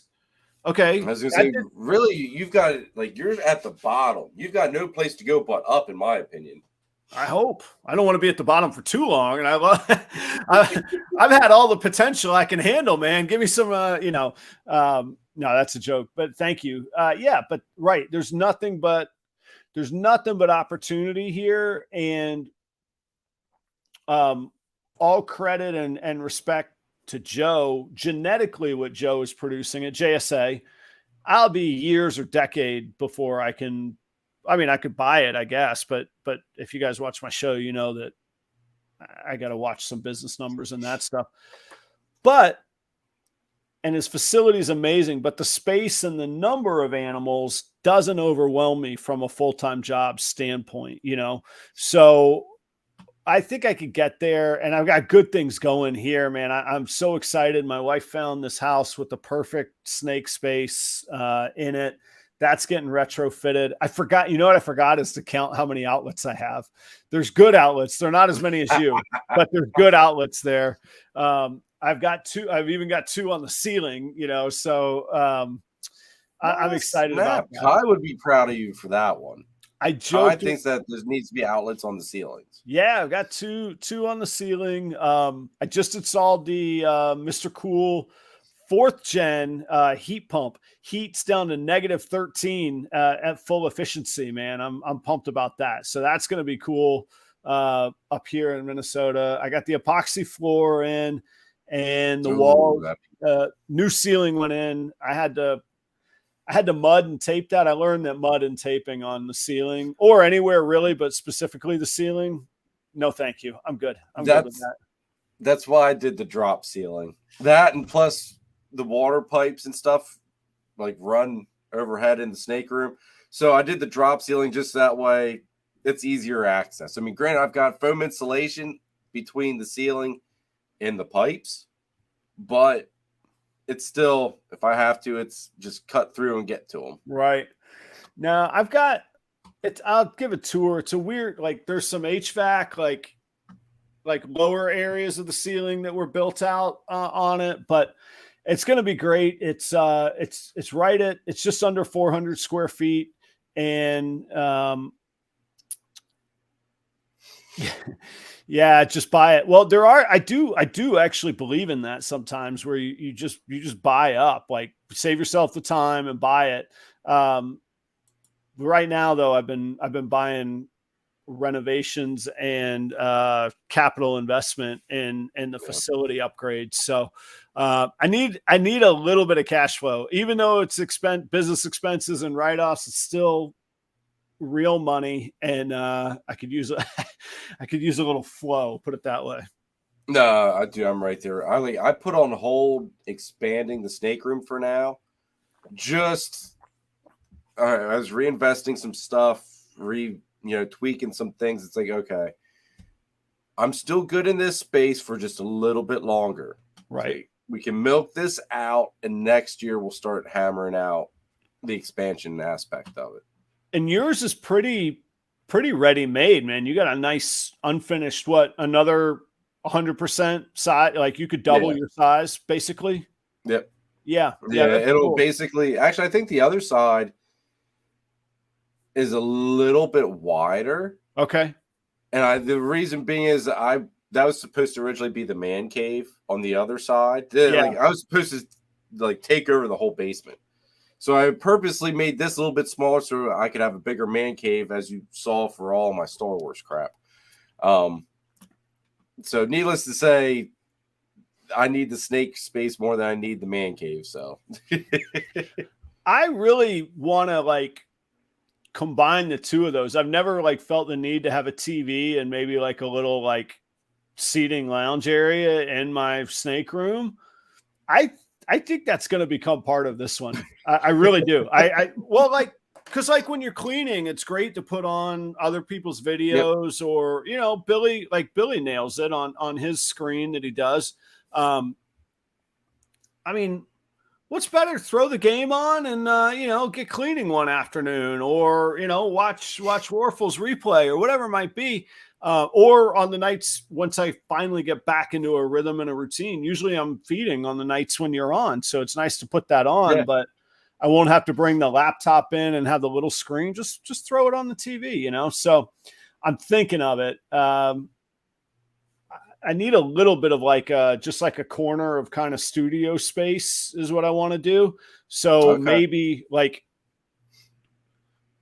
on one of those walls thered be a TV. I don't know. I got to figure it out. But use flat screens that you can just slap on a wall or dirt cheap these days. You can find something. Well, not only that, wait till Black Friday.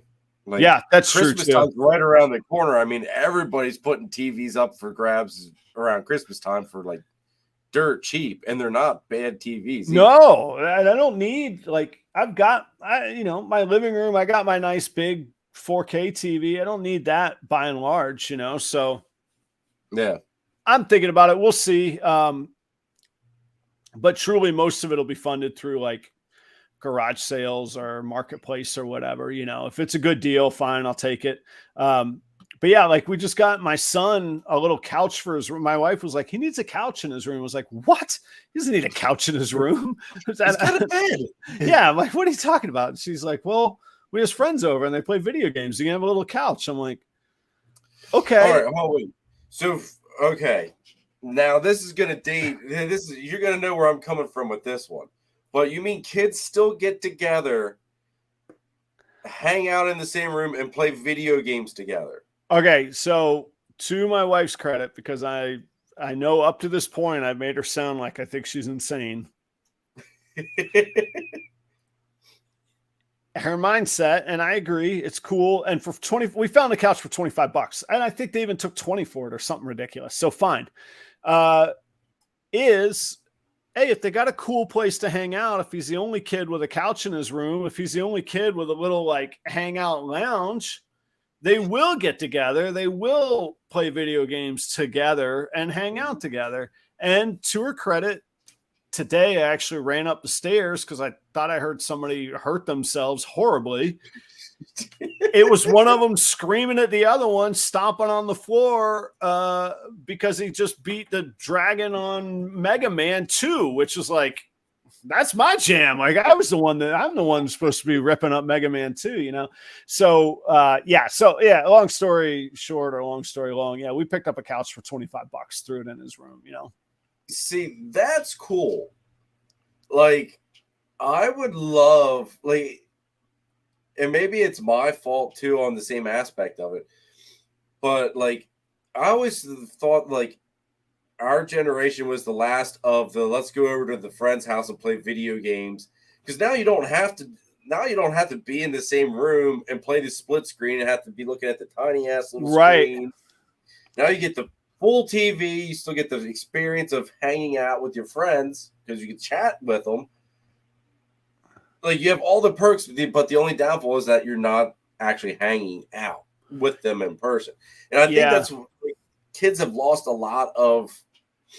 Like you lose a lot from not being able to do that. Those were some of my fondest memories, going and playing like Nintendo 64 with friends and stuff. Right. Like that. Yeah, I think so. And man, I got it. Charlie just said 4-way split screen on GoldenEye. Like we're going deep down a rabbit hole here.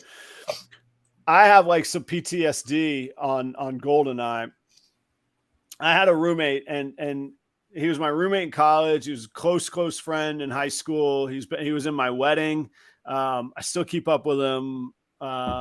Dear friend. He would absolutely massacre me on GoldenEye. Like just destroy me to the point where I'm like, dude, I don't even want to play with you. And he goes, all right, I'm going to put the controller on the floor and I'm going to play with my feet and you play regular. God. And he still destroyed me. That is my GoldenEye story. My buddy, and that was the Nintendo 64 controller that the trigger was underneath. He's slapping the trigger with one foot while working the little joystick with the other one. So yeah, I'm permanently retired from GoldenEye. I'm done with GoldenEye. I could hang with the PS2 Tony Hawk. I'm good on that. The original NES, no problem. Love it. Yeah, dude, that's funny because GoldenEye was one of my fondest games too. I think that was like, God, if you grew up in that time frame of when that game was out, that was king. Oh, it was great, man. Yeah, it was. I don't know if you remember it was called Temple. It was like you were inside a pyramid. Yeah. My cousin and I had that map so well mapped out, right? That we would draw them out. Yeah. Dude, like we would get the grenade launchers, and if you would watch the other person's screen, you could figure out where they were. We could get you with the grenade launcher from bouncing it off the walls anywhere from that center room. All we had to know was where you were, and we knew exactly where to aim to get the grenade to bounce to the room you were in. It was nuts. That's like the caliber of this dude Eric that used to just like say he would just absolutely destroy me, like to where I would just be like, no, I'm not playing. I don't want to play. I would just get in a bad mood. Like just even being asked of, like, I would get mad that I couldn't play GoldenEye because I was going to have such a horrible time at it. So those were the days though. Those were the days. Sorry everybody for the slight, video game right turn there, but that was like, those were the days for me. I'd love to just go back, even if I could. Do you ever have those moments where like you wish you had one of those universal remotes like in Click, where you could go back and like rewind back into time? It was an Adam Sandler movie.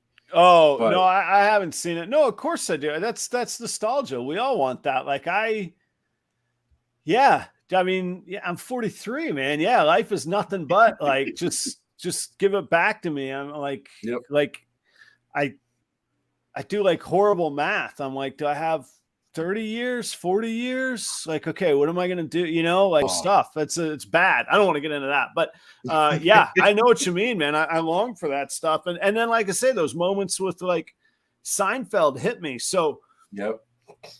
All right. So how about this? The last episode of Seinfeld was 25 years ago. I remember I remember in the 90s thinking my dad was nuts. And like, or even the late 80s, like I knew most Beatles music, like knew what album it was on because of my dad. Mid 80s, let's say late 80s. I was born in 80, so let's say late 80s. 88, 89 was only 23 years from when the Beatles landed in America. Not even when Let It Be or Abbey Road was recorded. That was only like 17 years. Seinfeld ended 8 years longer than what I was making fun of my dad for being into the Beatles for. Like, I got old. Dude. Anyway. Oh man, yeah. Like there's so much. Forget what popped up, and it just like really slapped me. It's like, God, has it been that long? Yeah. Like it's just like it feels like yesterday, and now it's like, oh my God, it's like I've become my father. Like, like to a T. It's like, wow, this is. Oh God! All right, Charlie just freaking did it here. He said, "Watch Hocus Pocus with Reagan tonight." He said it's 1993. I went, wow, this is 30 years old. I didn't know it was 30 years old. Wow. Here's the other sad part, and this is going to sound really mean. I don't mean it to be mean.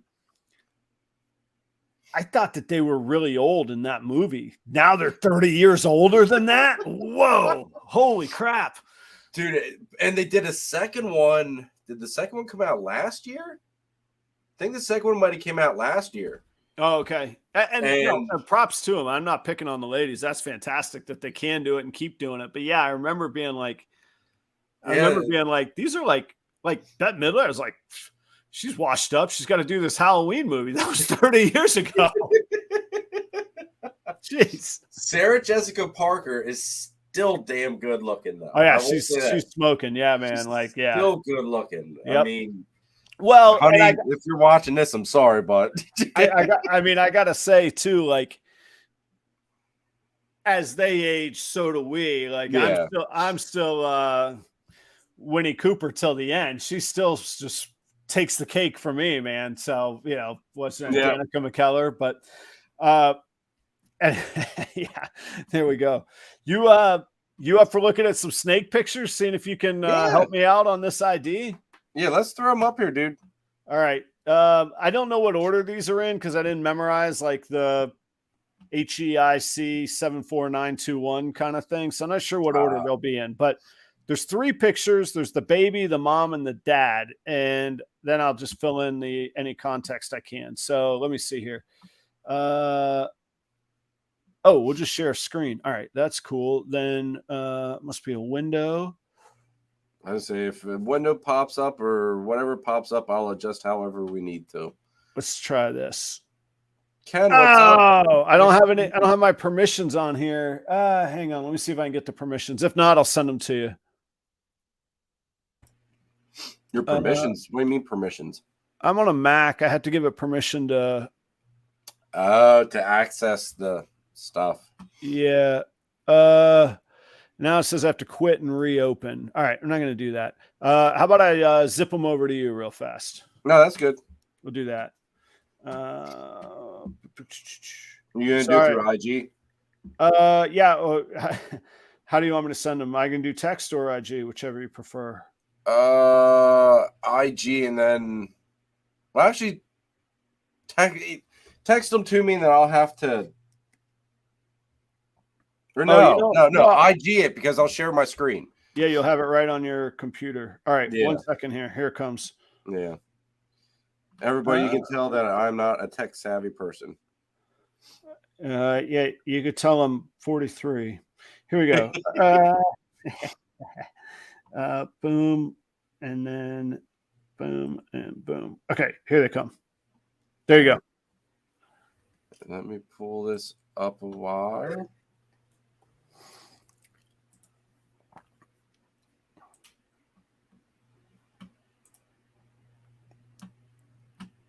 Oh, you gotta be kidding me. All right, text it to me because it says the latest version of my Instagram app. Yeah. I got you. All right. Whoops. Well, you know, it's funny. The most recent text in my text stream is Jeremy Bott. I almost sent him right to him because I saw Jeremy. Here, you know what, Adam? You might not have to do it because I'll download it from my phone, and then I'll go to my iCloud.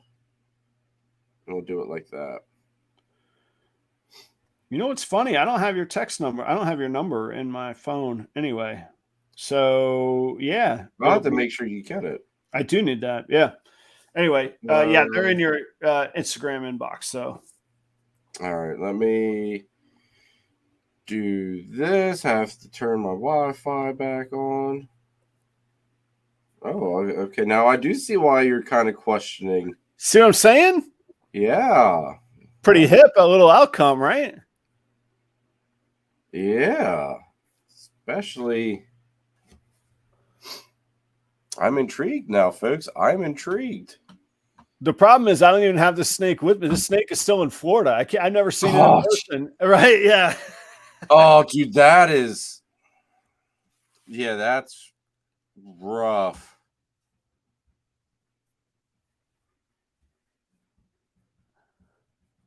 So Dude, I don't like that one clutch you asked me about with the pewters. Dude, I don't know how you're able to stay away like that. I don't have a choice. Like it's I No, don't know. that's I don't true. like it, but I could drive down there, I guess, but that's an expensive and foolish turnaround. That's 5-6 days of my life that I just need to wait till he can ship them up to me. I guess that would be like basically a whole shebang of a trip. Yeah, and actually that is what I was planning on doing. I left some guitars with my father in Jacksonville that I was going to go pick up, but I think between the time and the money that it would take to drive there and back, and really, honestly, I'm tired of driving. Man, I've driven a lot lately. Yes, you have. Yeah, I'm just gonna wait till. I think we're gonna wait. I think we're gonna do like a little midwinter, maybe February, slip away down to Florida kind of thing. Okay. In the dead of winter kind of thing. So I'll grab the guitars then, but I'll just have the folks that have those clutches down there just ship them up to me. You gotta be kidding me. Stupid things flipped. All right, there we go. All right, let's see here, everybody. Let's see. I need to figure out and remember how I did all of this. All right, let's see.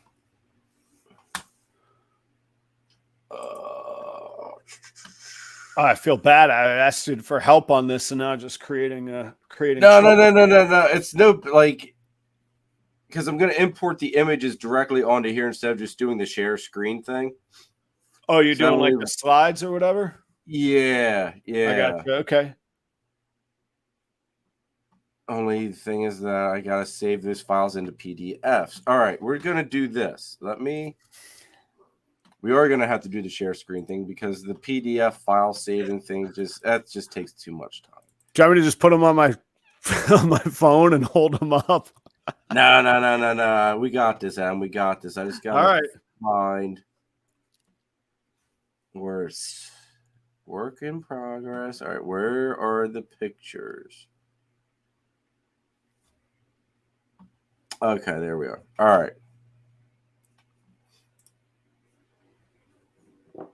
Let me do this. And we're going to open them into this. So that way they're all in one thing.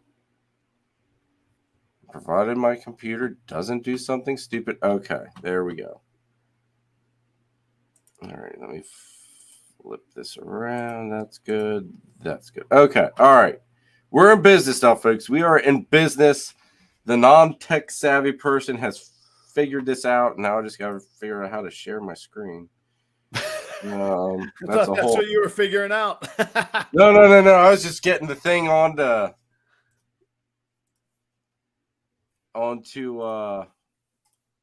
there. Wait, here we go. Share. Okay. Can you see that, Adam? Yeah. You can probably zoom in a little bit on it if you want. Okay, but I'll talk you through it. So that's the mom. She, as far as I know, not as far as I know, factually what I know about her is she is a banana hypo. Is there more to her? I think so. We'll have to find out. Banana hypo. She is bred and laid. What's that? Okay. So that's banana hypo. Yeah, that's a mature. Okay.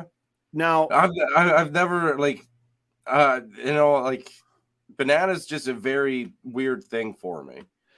It's a strange gene, and that's the mature one. She does have high spots as a hypo, and she was sold to me as head hypo. She's proven to be hypo, visual hypo.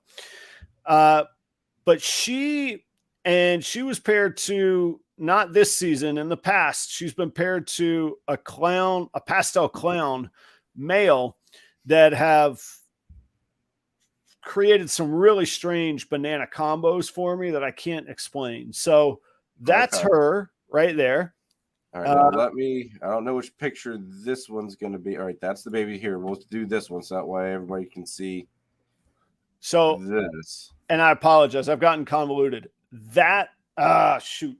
After all that, I got to send you one more picture. I'm sorry. No, you're good, dude. You're good. Dude, and actually, plenty of time to do this. Forget showing the picture. Excuse me. This Enchi female is the mom. That banana hypo is the grandmother. Excuse me. So let me see if I can get this guy not to bite me. Hang on.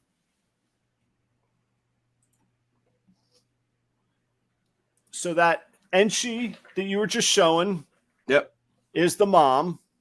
There's nothing on there now, but I say I'm going to put you on. Here we go. So that Enchi is the mom, and this is the banana male dad, and he was produced by that first banana that you showed. Okay. All right. Now, if you notice, he's really dark, kind of orange purple-y color. Yeah. And matter of fact, I'll show you one of his siblings from the same clutch that I held back. See if he'll stay put and if she won't bite me. To show you just sort of the oddities I was talking about that the mom produces.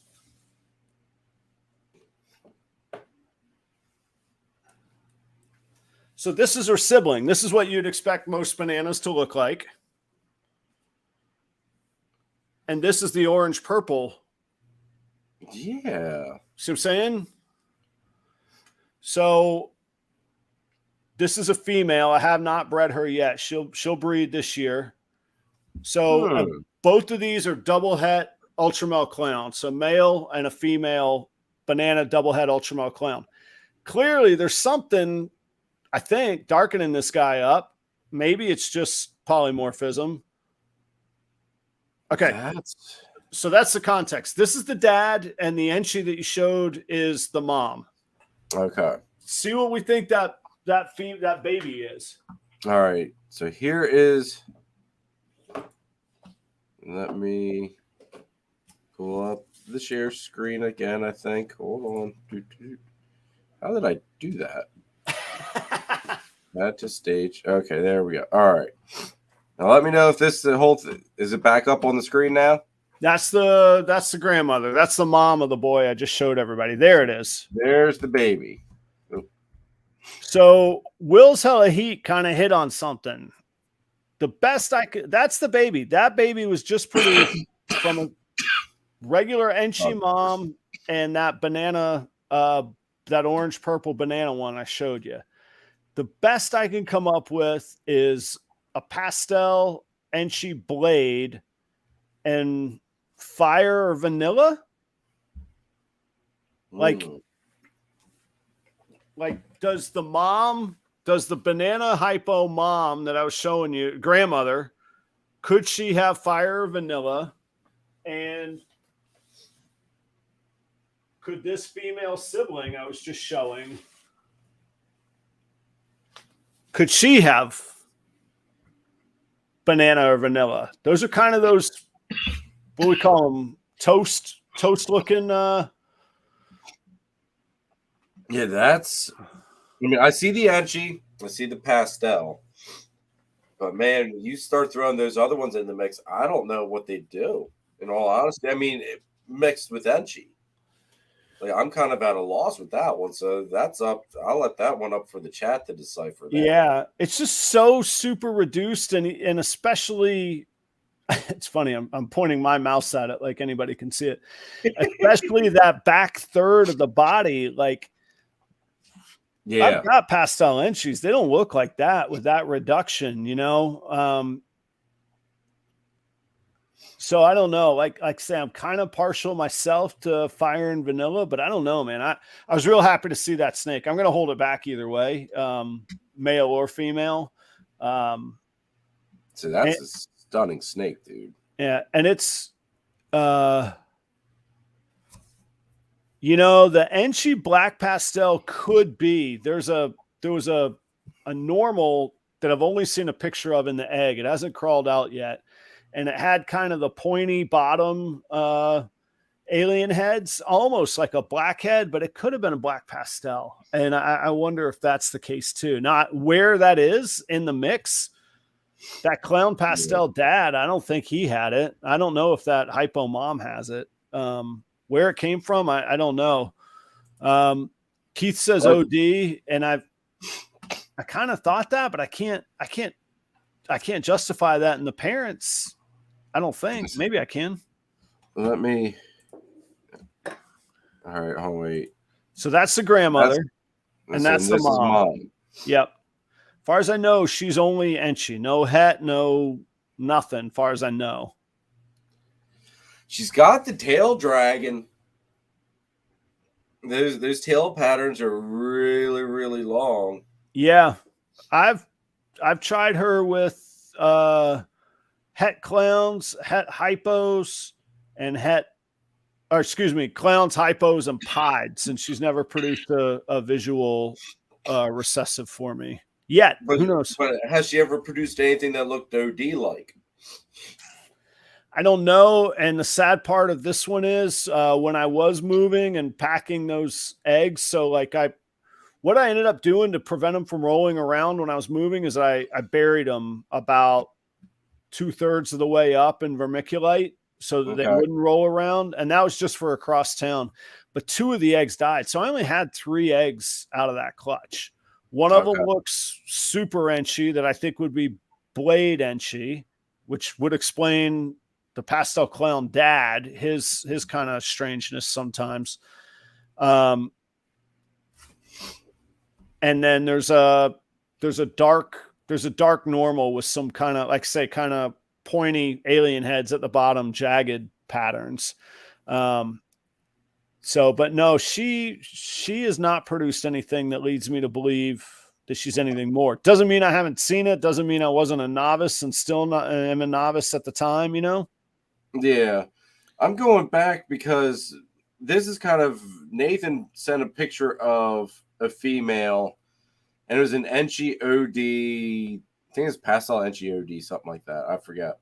But he just posted a picture of this female and asked, "What do you guys see in this?"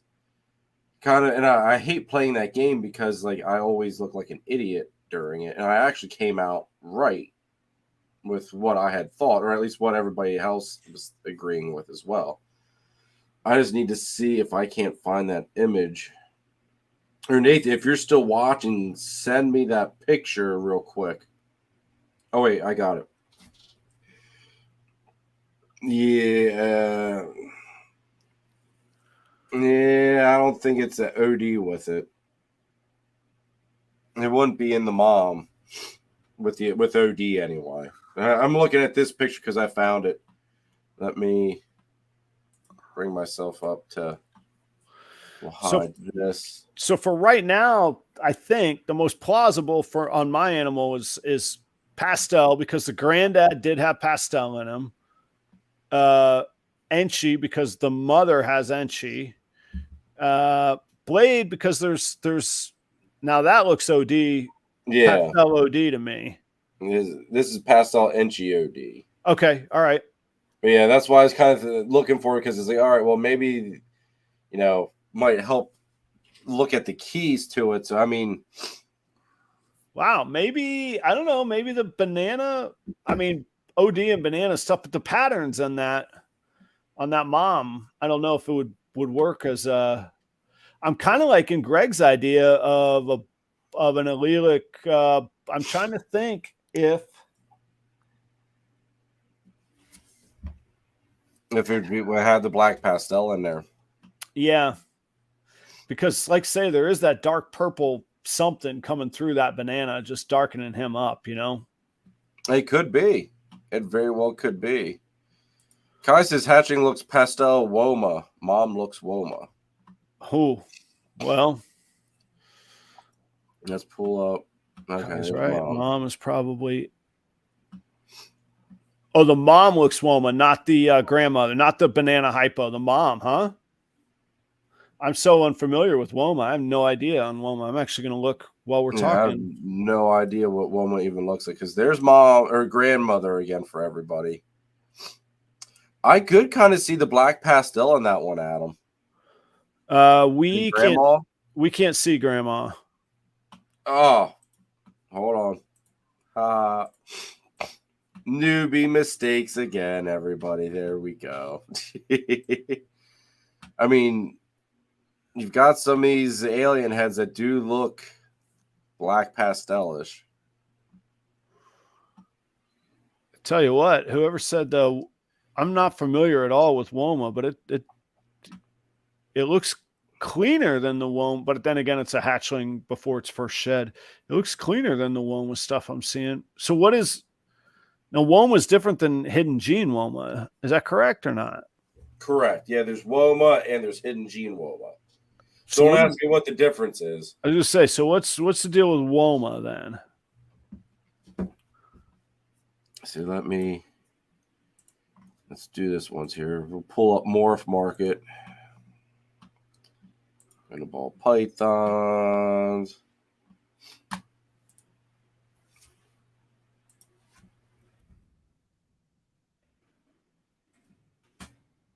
All right, so look, first one up. There is a Woma. You got to share it. Oh, it's not sharing again? No, you got you got mom up there.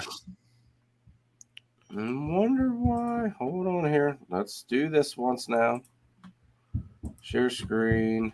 Yeah, I thought Woma was a wobble gene. I haven't seen it in that girl. Yeah, Will says that she blade. Yeah. Now that should be up. Can you see that now? Yeah. Yep. Okay. So that's a Woma. What's an Enchi Woma look like? All right. Let's see here. I'm still getting used to. Now, isn't Hidden Gene Woma? That's a wobble one too, isn't it, or not? Yeah, Hidden Gene Woma is part of the spider complex. Enchi Woma Hurricane, just Enchi Woma. Ooh. Dude. I like this. Look at that thing. Yeah, it looks sharp. Yeah, I was looking at the same thing. Some of the pastels in that combo look the same. That's Enchi Woma Head Clown. Wow. And what does the baby look like again? See, maybe it's polymorphism though too. Yeah, and that's pre-first shed and all that, but man. Here, Enchi Woma Yellow Belly. Oh, Yellow Belly Gravel. That's up your alley right there, Adam. That's a good looking snake right there, man. That is a good looking snake. It almost looks painted, like a portrait painted type of deal. Right. It almost doesn't look real. Okay, that one's the same thing. Yeah, there's only one page. Go to that one. Go to that one right there. Yeah. That looks pretty similar. It's got those like, kind of isolated, some of those dots and eye holes. Huh. I mean, it doesn't look the same though, because see on that one, the Enchi Woma Heck Clown there, the tail doesn't break up and clean up. It keeps those stripes all the way down. There's something reducing things, man. Dude, that's just. See, this is why I love this kind of stuff. You right? Never know, like, there's a curveball almost always thrown at you. Is it polymorphism? Is it a different gene? Did something mutate? Like, it's just like you just never know almost. No, you don't. Although I have to say, and people always crap on me when I say this because it's kind of a downer. I believe that the most simplest reasonable explanation is usually right. So I don't really think there was another spontaneous mutation, or the most plausible was that it's pastel Enchi blade, Poshet, clown hypo. But it's damn good looking if that's all it is, you know. Greg's saying to pull up what is it? Black pastel Enchi. Black pastel Enchi. Okay.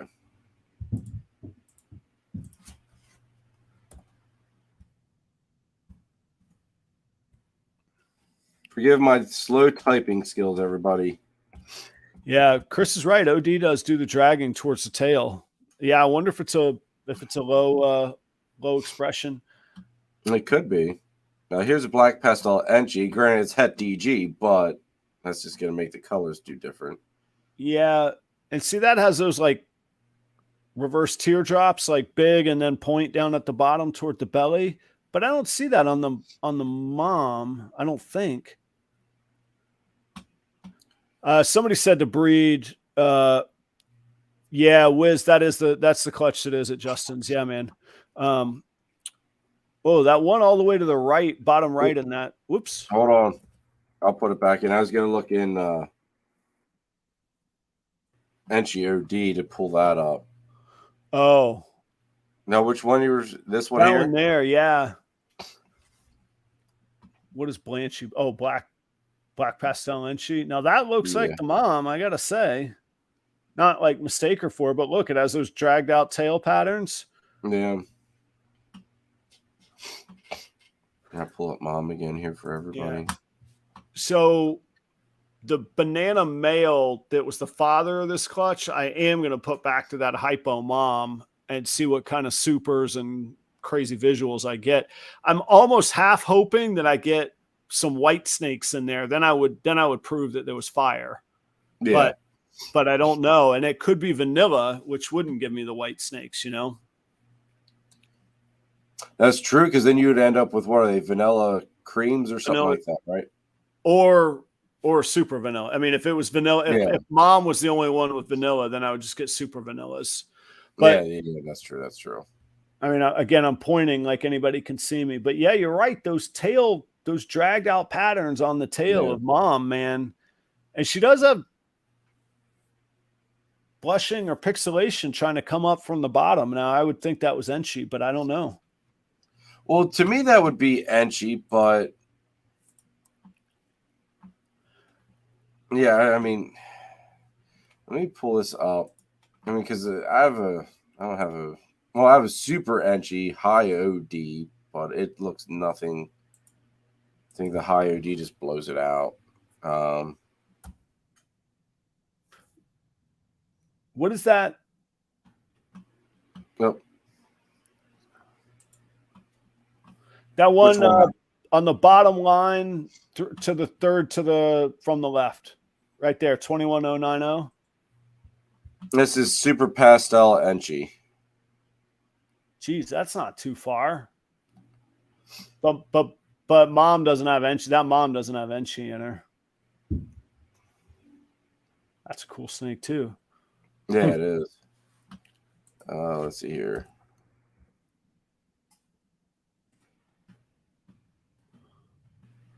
Okay, Enchi OD. Yeah, see. That it really bans it out, which I don't know. Where's another one at? That's OD pastel Enchi. Oh, what about OD fire Enchi? Because it's got that kind of cream. I mean, again, it's pre-shed on the first lay, so I don't know, but it feels like it has that kind of creaminess that fire brings too.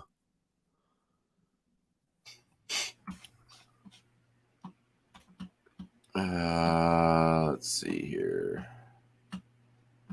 That one right there.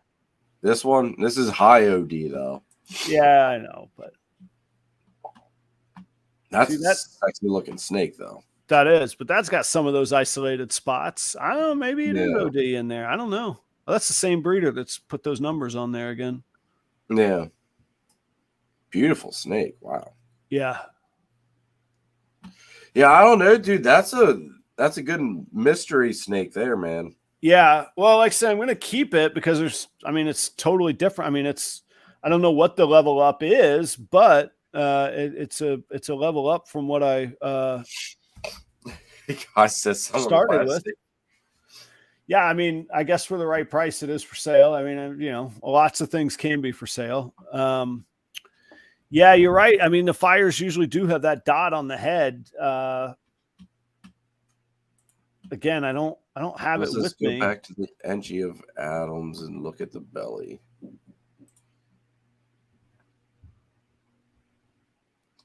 We think it's a low expression OD in there doing that. I mean, I guess OD normally puts a dot on the head as well. Normally there's like a distinct thing. Like I was telling Nathan, OD for whatever, I can't always tell you why I see it, but there's certain things that tell me OD's is in stuff. And this thing isn't screaming OD at me.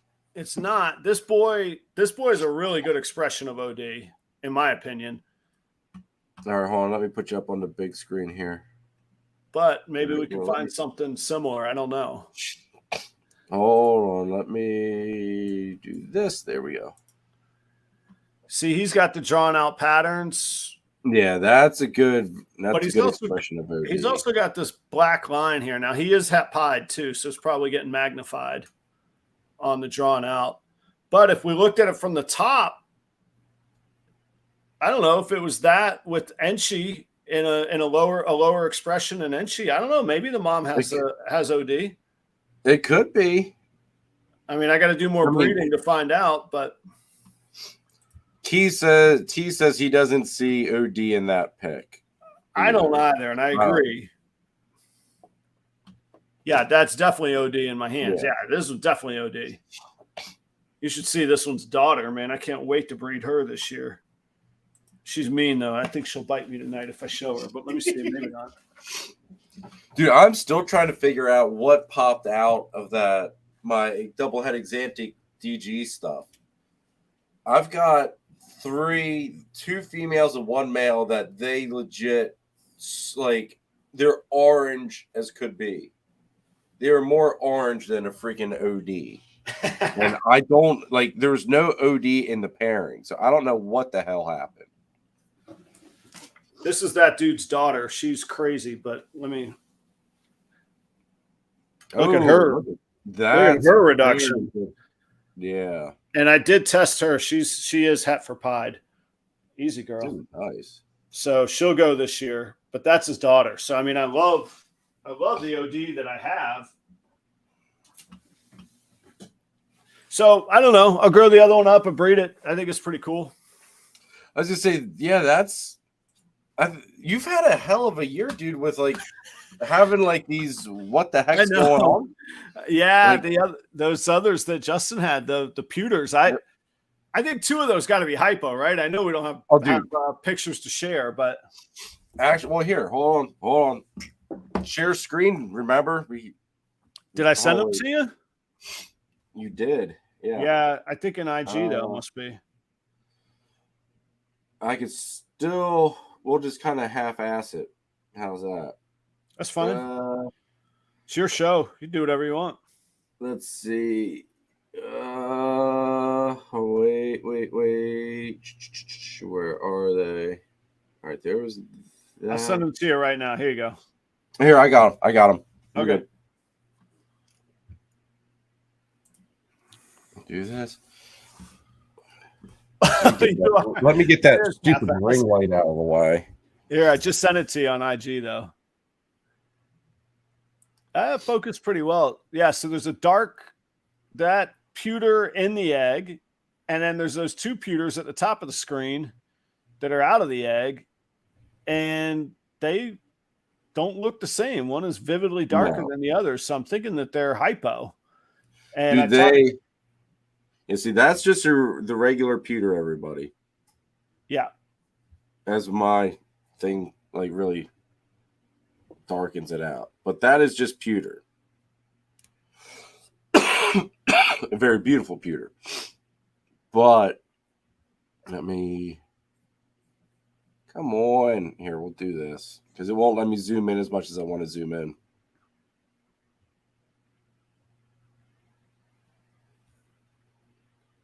Oh yeah. Here's the regular pewter. Yep. Those have got to be hypos. Yeah. Now they're all het hypo and they're all het pied. And they're all pastel for that matter, hence the pewter. But yeah, the two of them, I can't explain why one of them would be so much darker than the other two if they're not hypo. And dude, and all the I've produced, I mean, granted, you know how I've been in the game for 3 years. I've produced pewters every year. Yeah. And those two are not the colors you get with pewter. It's just not. The only thing is it's got to be is the hypo. Well, plus there was one of your other ones too that wasn't the pewter combo that looked hypo as well. It looked like a pastel hypo. Yeah.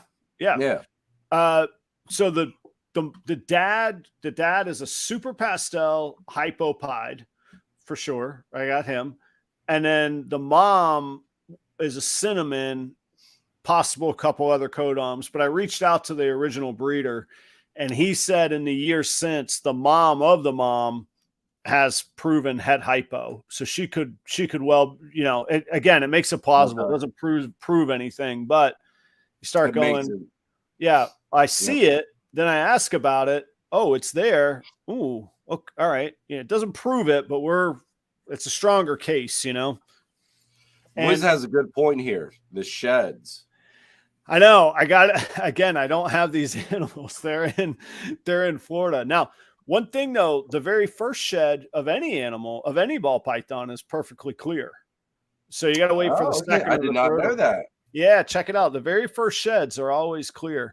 But yeah, I'll do the I think it's well enough known now. I call it the Chi test. Little circle around a dot with a Sharpie, and then you see on the shed if that dot is still there or not. If it's not, it's hypo. All right, so hallway here. I'm not saying you should do this, but if you wanted to, when your snake was going into shed, you could grab a Sharpie and circle a pattern and know exactly where that pattern is. Okay. And then when it sheds, your Sharpie's still going to be on there. If the pattern shows up, it's not hypo. If no pattern shows up, if it's clean in the circle, then it's hypo. Okay, I got you. You lost me there for a second, but then it's like, okay, wait. Now that you've re-explained it, my gears got turning. Yeah. Don't. Yeah, we were not telling everybody to go out and do this, but I'm saying it actually is a good, neat little trick. If your 9-year-old happened to stroll into your snake room with a Sharpie, maybe you can learn something. That's also, if you guys want, I'm going to cut you a deal. You don't have to pay Charlie or RGI's prices. Just throw me a 20 every time you do that. We'll call it even on the shed testing. Okay. But now you got to split it with Kai though, too. I know, but I got a big platform. So, I'll give him a little royalty. He gets 10%, but I'm doing the work here, I think, spreading the good word. Oh, that's funny. Dude, I never would have thought of doing that, but you could do it. Yeah, I guess I would have thought it would rub off, but no. Oh, it works. I've heard on very good authority that was how I was like, I think that banana is hypo. And I gave it a little at home shed test and it was, and then as I breeded it out, it proved to be consistent with those results. See, that's funny. That is funny. See, now here's my dilemma. All right. I've got the Partho baby. Okay. Which one? From Jeremy Bod? Yeah, from Bod. Yeah. And Charlie now has the cryptic test. Oh, there you go. Rider. So I could either go and send the test off to see beforehand if it's cryptic or not, or I can play the fun game and let it be a surprise because I plan to throw the Batman to her. So Here's go Kryptons. Yeah. Here's my test. Here's my question whenever I face that. Would the shed test make a difference in my pairing? If it won't make a difference in my pairing, I'm not paying for the test. I'm just going to pair it. So I've got a Cypress that's, speaking of, from Jeremy, that's either het cryptic or het clown. Okay. I'm putting it to a visual clown either way. I'm not paying for it. I mean, it's not going to change my pairing. So it's just going to delay me finding out what to expect. That's all. But it's not going to change anything. So that's actually a good way to look at it too. Like, I guess if I had something that I could pre-sell, like, hey, I've got 8 eggs. Here's the likely outcomes. If you want to get on a wait list, fine. But I don't, as cool as Cypress clowns are, I don't think people are going to be like, ooh, I got to have those even when they're in an egg. You know what I mean? Like, tell you, all right, now this goes back to a conversation I had with John and Christine from Triforce. Okay. Cypress into Exantic. That'd be cool. It's a really brightening, vivid thing. Yeah. When he said that, and I got to thinking, I got to looking at some pictures, I thought, it's like, son of a bitch, he's on to something. Like, oh, yeah. Oh, I think Cypress. Like, that's something I never would have thought of. Yeah. Like, never in a million years would I have, like, thought to go that direction with it. You know, I wouldn't say I've been tough on him, because maybe in my mind I've been tough on him. I thought it was a crazy business model. But what JD did with just Axanthics, yep. And in the context of now where so many people are layering various recessives, there's nothing he can't work with. It just all goes through Axanthic. If he likes OD, okay, slap it into Axanthic. If he likes Ultramel, okay, or if he likes Monsoon, whatever. It just, all roads go through Axanthic, and it's actually a really, really cool model that he did. Oh, it is. And like, I don't want to say I want to be the next John Digg by any means, but that's basically my plan too. Right. I know you love that. Just have everything be black and freaking white. Because all right, everybody craps on me because I have my colorblind thing. Right. You know what the struggles is. So why not just go just work with it, embrace it. Like, okay, I see the world differently. I'm the colorblind guy to everybody. So let's just like take this to the extreme and be like, you know what? I'm not selling anything that's got color in it. It's almost going to be black and white, damn it. And you're going to see things my way. If ever we come across in the audience somebody who's an optometrist or ophthalmologist, opto-somethingist, you and I, instead of like sending off shed tests, we each need to be mailed one of those little like circle tests with the dots that you and I have to trace. And we'll see not who's got it worse, because I think there's like for me, it's not in snakes, just in everyday life. Like green and gray, I almost can't tell the difference of. Like our couch is gray. I thought for years it was green. And I thought that we bought a green couch because our marble tile had green streaks through it. And my wife was like, no, marble is gray and the couch is gray and they match. That's why we have them. I'm like, and she was like, how long have you thought that? I was like, I don't know, 2-3 years, however long we've had them. You were like, it'll match the tile. I'm like, yeah, the tile looked green to me. This house I'm in, when I first came to see it, I'd seen it on like realtor.com or whatever. I drove right past it on the street because I thought I was looking for a green house, but in person it was like it was a gray. So I like say, my point is not to make it a competition, but maybe to get an updated like adult analysis of where my weakness is or my whatever the right word is, deficiency and sensation or whatever it might be. Well, see here. All right, here's the goofy thing. You know those Facebook online colorblind tests, okay? Kara made me do one of those. All right, Kara made me do one. She made me do it 2 times, okay? Because the one time I just did it, I think she sent it to me while I was in the bathroom. So I did it because obviously got nothing else better to do. And she asked me, how did I do? I said, I aced it. I was like, I didn't get anything wrong on it. She goes, there's no freaking way in hell. She goes, you can't even, she's like, you thought your black fishing rod, or you thought you had a black fishing rod and it was purple, clear as day purple. I was like, I'll do the test again. Went through the test again in front of her. Didn't miss a single thing. So it's like, you try, like, if I try to explain my color blindness to people, it makes no sense because it makes no sense to me. Mine are, at worst, mine are shades of pastels. Like anything that has that kind of creamy undertone to it, I have a little bit of a tough time with. But if people think that like I see a stop sign and it's black and white, that's not the case. It's not at all the case. I clearly see it's red. Now your black and purple is interesting, but maybe that's my version of gray and green. But there are nuanced things that I do wonder sometimes. I'm like, especially working with ball pythons, where I'm like, maybe I'm missing something here. Maybe there is more to it, you know? So yes. So like pattern and contrast are always massively important to me, because subtle nuance changes I'm less likely to see. Yeah.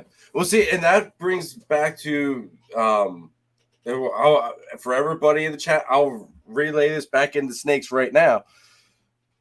For every year I've produced banana combos, okay? I could what I was seeing is like, all right, that looks like there's pastel in it. And I never really walked around and looked at bananas because I'm never really in the market for buying a banana. Mm-hmm. So I was over at Nathan's house yesterday and he was showing off some stuff and he brought out like a normal banana, like no pastel. And it clicked in my head. It's like, okay, I know what that now normal banana looks like no matter what, you know, like I've seen it in person now. I didn't have to look at a screen, you know, and I got the thing. It's like, well, hell, I've never made a normal banana in my life. Every banana I've produced has had pastel in it. Every single one. Every single one. Yeah. So I'm just like, well, hell. Yeah. And I will say, because the colors are so different. Yeah. Like for me, I love hypo, but I do like hypo puts that.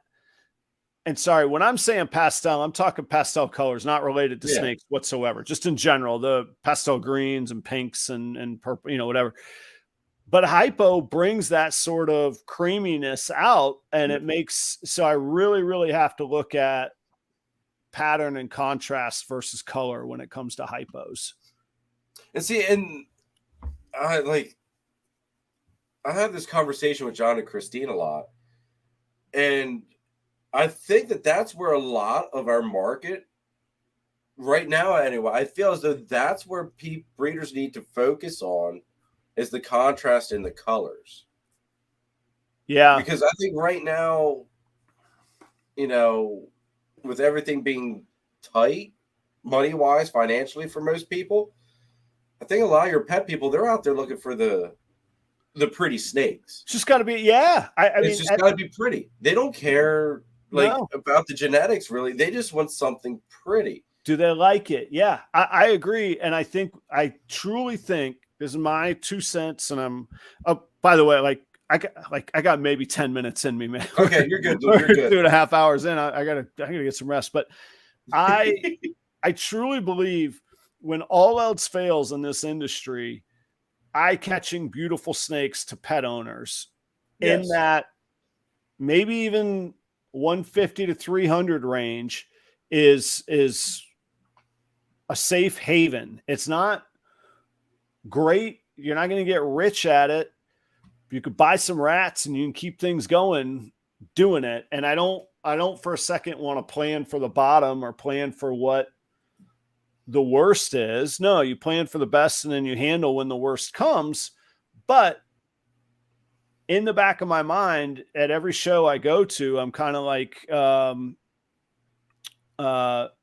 know, hey, I got my high-end stuff here, but here's my bread and butter here. Yep. Do I have enough of, like I say, I love that sweet spot of $400 to $700, but the reality is $200 to $350 or $150 to $299 is pretty handsome too. And like, if you got 4 displays at 1 or 2 tables, that's with 56 snakes. If you can sell 10 of them at $200 a pop, that's a hell of a good day. And for most of us, that's probably a good month. Like if you asked most breeders right now, hey, if you could make $2,000 a month, every month, would you be cool? I bet most people would say yes. Especially from a hobby standpoint. From a business standpoint, you can't really live on $24,000 a year before expenses, but yeah, that's a nice side hustle. It's a nice something coming in, you know? Oh, hell yeah, dude. And that's one, like, this year, the tail end of this year, I've got Gettysburg coming up. That'll actually be in like 4 or 5 weeks. How many weeks we got here till Gettysburg? 1, 2, 3, 5. Yeah, 5 weeks until Gettysburg.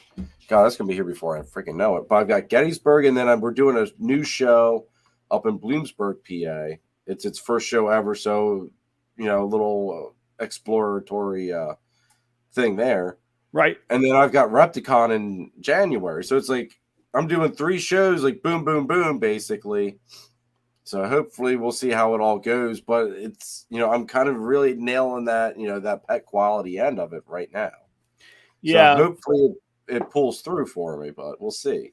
Well, unfortunately, the stuff we miss on the high end stuff translates pretty well to pet stuff, generally speaking. That's true. I mean, any pied is cool, man. I got a one-eyed banana pied. I probably can't sell that as a breeder, but how cool of a first ball python pet is that? It's a banana pied that looks banging, and then you get to show your friends it has one eye. Like, I'll sell that, I was gonna say, teenager will eat that one up all day just because they can make that joke. Shoot, my wife bought a dog with no eyes. I got a dog with both eyes been removed from it. Like, pet owners love that, and rightly so. They adore the animal and they want to make sure it has a good life. I couldn't ask for a better outcome than that, Oh man. All right, well, dude, I do not want to keep you any longer than what you need. I appreciate you coming on. I love it. It's been like 2.5 hours. I know. Like, you nailed it when we started. It never seems like this. Well, you nailed it when we started, man. It's a good, easy flow. Truthfully, I mean, but to the audience, we're good friends. There's never been, I hope that I know of, there's never been any drama, animosity, behind backstabbing, none of that crap. Like, it's really cool. I'm really, really happy for you. And I hope that you're on my show and I'm on yours 5 years from now, and that we've done it 15 times in between, I mean, that. I think it's really cool. It's at least like once a year. And what's funny is that Adam messaged me the day I was going to message him. He goes, "Hey, one of us needs to be on each other, on a show with one another. We've got to catch up." And I thought it was funny because it's like, dude, it's like I was just gonna message you today after work about setting a date up. It's like, all right, let's do this. Well, I'll tell you what. It's just funny how that whole thing came to. What made me do that was my feeding schedule has gotten off, and usually I watch your show when I'm feeding, so I'm not really, really active, but I always keep up with it and know what's going on. Yeah. Well, I just got my snakes back from being at somebody else's place. I'm catching them up, and then it's breeding season, so I'm breeding I'm feeding a little heavier than I normally would, trying to get that last good push, over the next 2 months. And I was like, man, I don't know what's going on with Jeremy. I need to just catch up. And then I was like, why don't I just invite him on the show? I forget how much time goes by. I was like, it's probably been 7, 8, 9 months since you've been on my show. I was like, why? That's plenty of time. Come on over. It's been, and that's the thing. Like, well, as well too. Like, I think a lot of people don't realize that. Yes, we have our shows, but it's nice to go on and just go with the flow and not have to run things. Like, it's the greatest feeling. Like, I know. I'm like, I'll come on anybody's show that I don't have to write. Just show up and respond, please. Yep. And dude, that's like the great, and like I said in the beginning, like having you on, I don't have to do any show prep. like I know I just know the whole conversation is just gonna flow because it's a natural thing between us. So it's always great. I always love the conversations we have because there's something to be learned from it all, even though it's just two friends catching up, basically. Right. And tonight we learned just watch your Sharpies when your kids are in your snake room. Otherwise, you might learn that you got a hypo. and again, all credit, or maybe not credit to Kai. Yeah. I say it depends if Kai really wants that credit. Right. Who wants the credit on this? Yeah. I might have heard once, but I might not have. Who knows? Jeremy, thank you so much, man. I really appreciate it. I look forward to seeing you in person sometime soon. I don't know when, but we will. I'm trying to figure out a way. I want to get you back here in July. And if that means we've got to do a fundraiser or something, we're like, I have been told, and I have to agree, that I've set the standards kind of high after this past barbecue. So I can't go down. I have to keep going up. So, like, now we're going to have to add, like, Kent in there now or something. Who knows? Right. Or drummer, maybe. Like, we're going to have to get you, Phil, and somebody else there to. That'd be a blast. We have to keep it cooking. Like, we've got to keep the thing going. Well, let me see. Those of y'all that are still watching, before I leave, just a quick plug. Tuesday night, really big announcement. You might have seen it on Instagram. There was a subtle announcement. It wasn't on my page. There was another page, but big announcement. So I might actually have a reason to be. I got to see how it all plays out. So first off, come check in on Tuesday night. Big announcement on a new business endeavor of mine related to this industry. But I got to look what's on the way between here and Pennsylvania and then make a cool trip out of it. And then convince my wife and son either to come or that I need to go on my own because they are not interested whatsoever. I'm not sure which. One of the two, though. Well, dude, they could always spend have your wife and son ever experienced the Amish? Well, yeah, we got carriages and stuff out here too, man. Really? And I don't want to be stereotypical. So it could be it. I mean, I've definitely seen like Amish furniture places and like cheese, not dairy. What do you call a cheese making place? A dairy farm. I mean, whatever the right word is. So I've seen it around, but yeah, we've got some carriages and stuff here, but it's ultra farm country out here. I'm about 20 miles south of the cities, and it gets farm country real fast out here. Like I can't quite get my head around. The real Amish is definitely Lancaster, PA. Absolutely. I know that, but I think that there's like Amish, maybe Mennonites similar. I'm not sure. I was saying, there's also, I was informed by an Amishman that there's different levels of Amish too.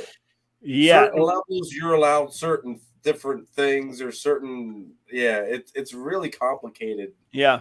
There's definitely there's definitely some horse and carriage signs. There's definitely some stores you can go to that are very specifically Amish furniture and cheeses. I can't think of the right word for what makes the cheese or the cheese factory or the cheese making facility. But at any rate, I don't know if they've experienced. Charlie has not experienced it. Kelly probably has, but I don't know.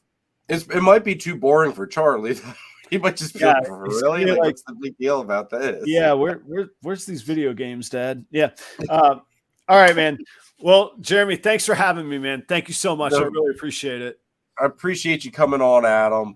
I'm gonna go through thank the sponsors real quick. So if you want to jump off, that's up to you, dude. If not, cool. But I'll let that up to you. Yeah, it's great to see you.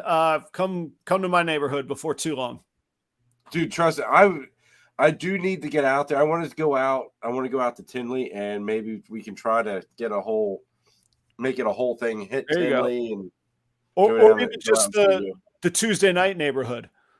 Hey, we can do that too. There you go. Hey, you send me, you let me know when, and I'm game for it, dude. Actually, how about we aim for Christmas vacation time frame when maybe we have a little bit of time off and we just hang out. Maybe we do a either just the two of us or we do a friend hangout or whatever. A cookout. We could do a cookout reunion halfway to the cookout. Oh, we could, dude. That's a killer idea. That'd be pretty fun. That's a killer idea. We could do that at your place or my place. It doesn't matter, dude. Your show, my show, whatever works. Let's do it on your show this time. All right. We'll do it on your show. Yeah. Because because the whole breeder roundtable thing, like I got that from you anyway. So you're like the originator of it. So we gotta do it on your show. Originator. I just didn't have my act together. I was like, who wants to hang out tonight? I need to get fast. All right. I'm bowing out, Nick. I'll chat all day if I don't. All right. No, you're good, dude. Thanks again, bro. And I'll talk to you later. I'll send you my phone number then. Oh, please do. Yeah. All right, dude. Take care, Adam. Thanks for tuning in. Bye, guys. All right, everybody. So that is going to be it. I hope you guys enjoyed the show. I greatly appreciate all of you staying in here all but 3 hours into it. Got to thank the sponsors one more time of our episode tonight because let's face it, there is no show without them. I'm going to go through and do my spiel without the videos this time. My voice is feeling a little okay. First off, we got Nathan of Infinite Possible Pythons, guys. If you want to get into the Bang Project, this is the guy to hit up. Also, Nathan's got, this man, he was showing off some killer ball pythons yesterday. Definitely keep an eye on his Morph market, please. There's some jaw droppers that are going to be hitting it, that's for sure. Also, Kahua geckos, which I could not stop staring at yesterday. I think I want a Kahua gecko. They're just, it's almost like the thing looks like a crocodile little dinosaur thing that's camouflaged. It's badass. But anyway, Kahua geckos, crested geckos, lychee geckos, scaleless corn snakes. Nathan's got a little bit of everything for you. And on top of it, he is the man to go to for all of your branding needs. So make sure you guys hit him up. I've got this awesome hat, which I'm loving. If I could get it right. Freaking badass hat. I'm going to be trying work with him a little bit on. I want to get some hats done up with my logo on it, but gotta see what colors that these the cryptic camo comes in because I don't want to copy him. It's got to have some green. Or it's got to have some yellow in it. Green for just green's my thing, or the yellow for the carpet python stuff. But definitely might even do a little bit of both. We'll see. But definitely hit Nathan up for all of your branding needs, everybody. And we got Chris, B&S Reptilia. If you can't find it there at Chris at B&S Reptilia as far as species goes, guys, I don't know where to tell you to go. If you want a ball python, blood python, boa, colubrid, like Mexican black king snakes, pine snakes, bull snakes, Chris has you covered. Top of it, if you need rats, hit Chris up if you're on the eastern side of PA or you don't mind making the drive. Hopefully he remembers them. Chris, if you're still watching. But anyway, that's a joke between him and I. He forgot to bring me my rats yesterday. Anyway, he was running late. I forgave him. It's okay. But definitely hit Chris up if you need some rats because he's got some beautiful quality rats, guys. And also, they're packaged amazingly. And he is also Pennsylvania's distributor of Cocoa to Go and the Chipper. Best cocoa substrate on the market, in my opinion.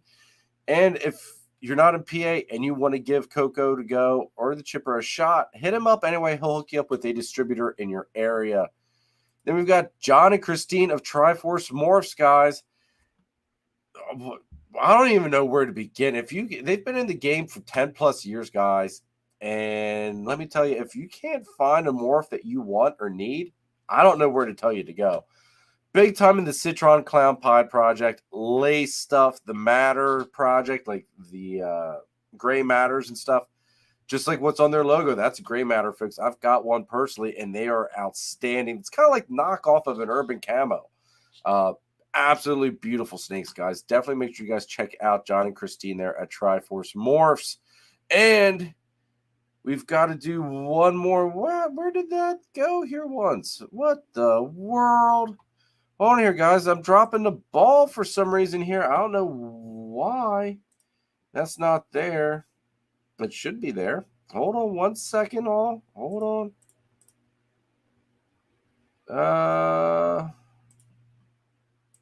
That's not what I want. Let's do this. Maybe that'll do what I want it to do. Give me 1 second, everybody. Next, we got my brother Danny at DTMG, guys.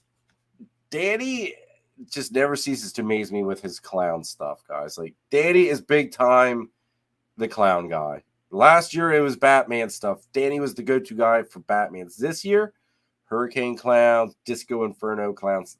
Hit Danny up. Check out his Morph market.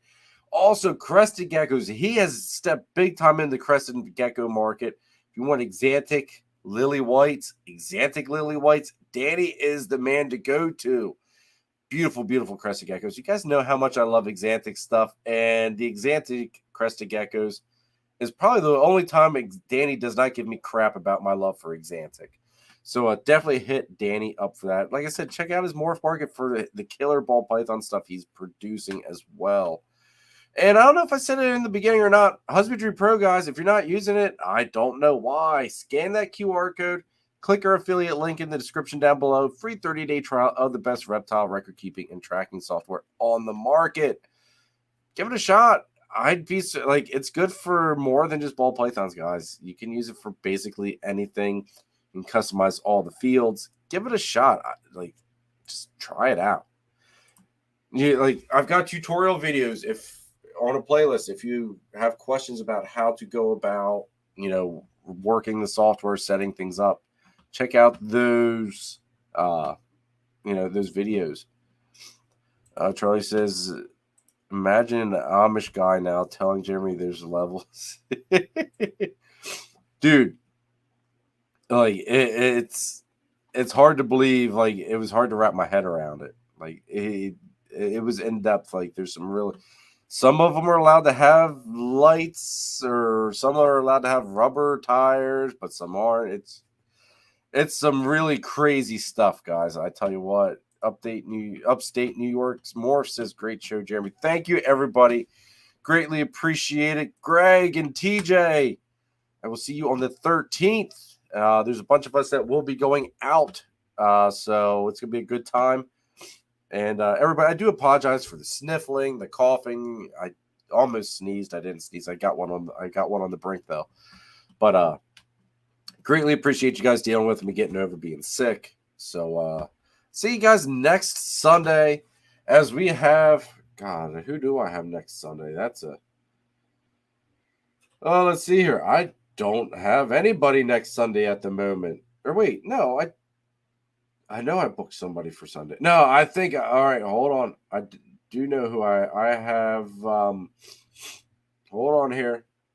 Pretty sure I booked Taylor from Red Moon. Yes, I have Taylor from Red Moon Royals on next week. I almost dropped the ball on that one, folks. That's why you should always update your calendar when you make the booking, so you don't drop the ball and screw things up like I almost did.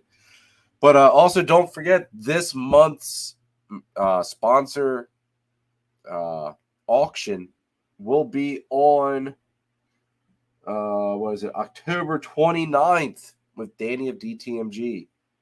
It's gonna be a lot of killer stuff. I know there's gonna be some high-end stuff going up on the chopping block as well. Make sure you guys tune in for that. It's gonna be a great time. We've got a really nice lineup of guests for this month as well. So, guys, be here every Sunday, 8 p.m. Eastern. Also, this week's video, I don't know what it is, as usual. I've got everything already recorded. I just got to figure out which thing I'm going to throw at you guys. It's probably going to be an update on the clutches. I've got 2 new pickups to show off at some point. But I do think it's important to let you guys see what's up for grabs. Excuse me. Important to let you guys all see what's up for grabs, and what's going to be available for you guys all to purchase, and help free up some hatchling space for me and give you guys some beautiful animals. Like I said earlier, check out the Morph market. I updated. There's probably more snakes on there now than there has been since the whole time I've had my Morph market. So check it out. A lot of the banana clutches on there. Clutch 4 is all on there. So check it out. And I'll see you next week, guys. Hope you guys all have a great week. And if you've, depending where you're at, have a great rest of your night. And I'll catch you later. See ya.